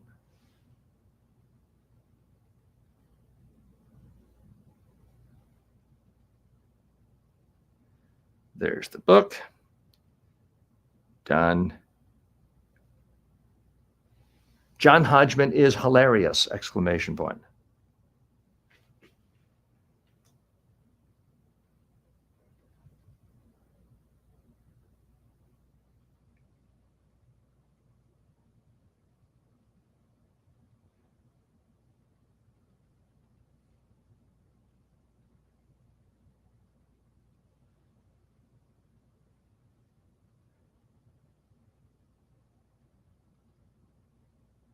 Okay. Reason I stopped talking there is it misspelled his name, because it's a name. It's not something that is a standard word in the English language. I didn't want to save on the title a misspelling. That would make me look unprofessional.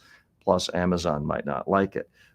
But I didn't want to say that because I was in a dictation mode. I use dictation because I can dictate much faster and with fewer errors than I can type, especially on a phone. So I'm going to the next product. Oh, before I do that, it's just as a little aside, and forgive me the indulgence, but I have been trying to give good value to you for 3 hours and 10 minutes. So I'll just show you what I was up to this weekend. Here I am, my head buried as a mermaid. My daughter did that. And we were at the beach yesterday doing snorkeling. It was a fantastic weekend. Here I am again as a mermaid. And at one point, okay, there I am completely buried in the sand. But fortunately, no one walked on me. Yeah, so it was a fantastic weekend here in South Florida. Okay, back to the Amazon page, post video, photo library. Next book is Elastic Habits. I hit done. It's uploading the video. And let's see, we've had a few more, let's see, comments coming in. Luke says, love seeing behind the scenes like this. Well, Luke, thanks so much. I do appreciate it. Very much appreciate you spending so much time with me today. If you wouldn't mind, please leave some comments on my other on-demand videos. It would be extremely helpful. And like it and subscribe it, share if you can. Thank you. So, Elastic Habits. There's the book. Done. Title. Improve your own daily habits instantly! Exclamation point.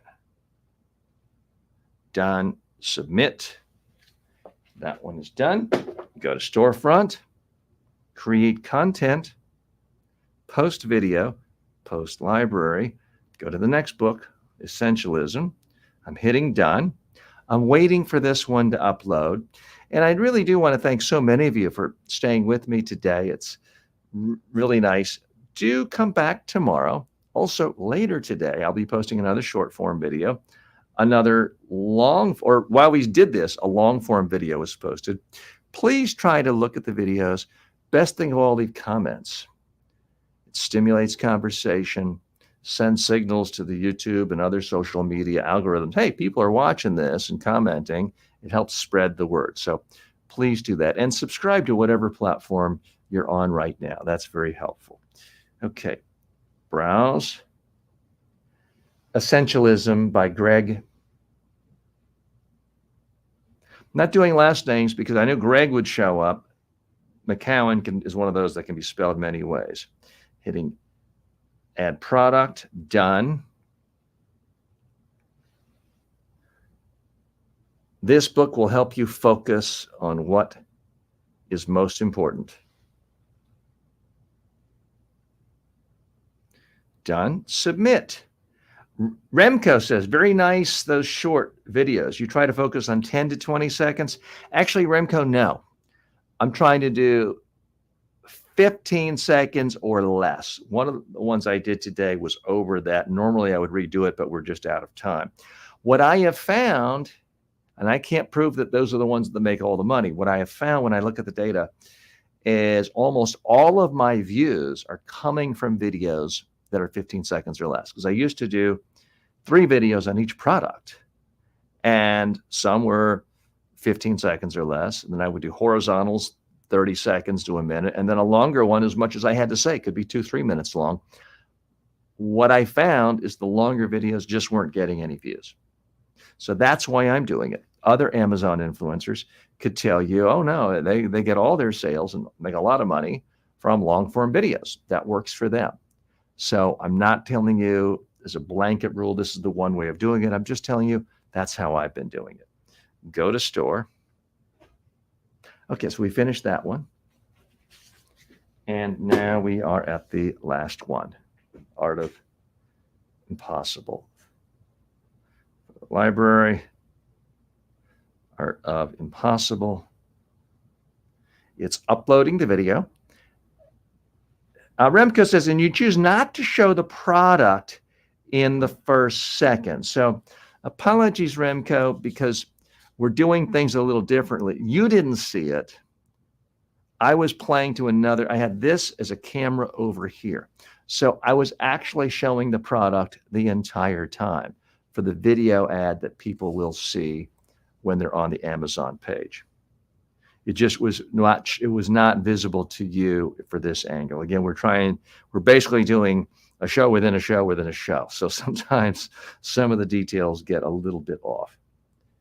The Art of Impossible by Stephen. Add product, done. Add title, dictate. Make flow a part of your daily success. Exclamation point. Done. Submit.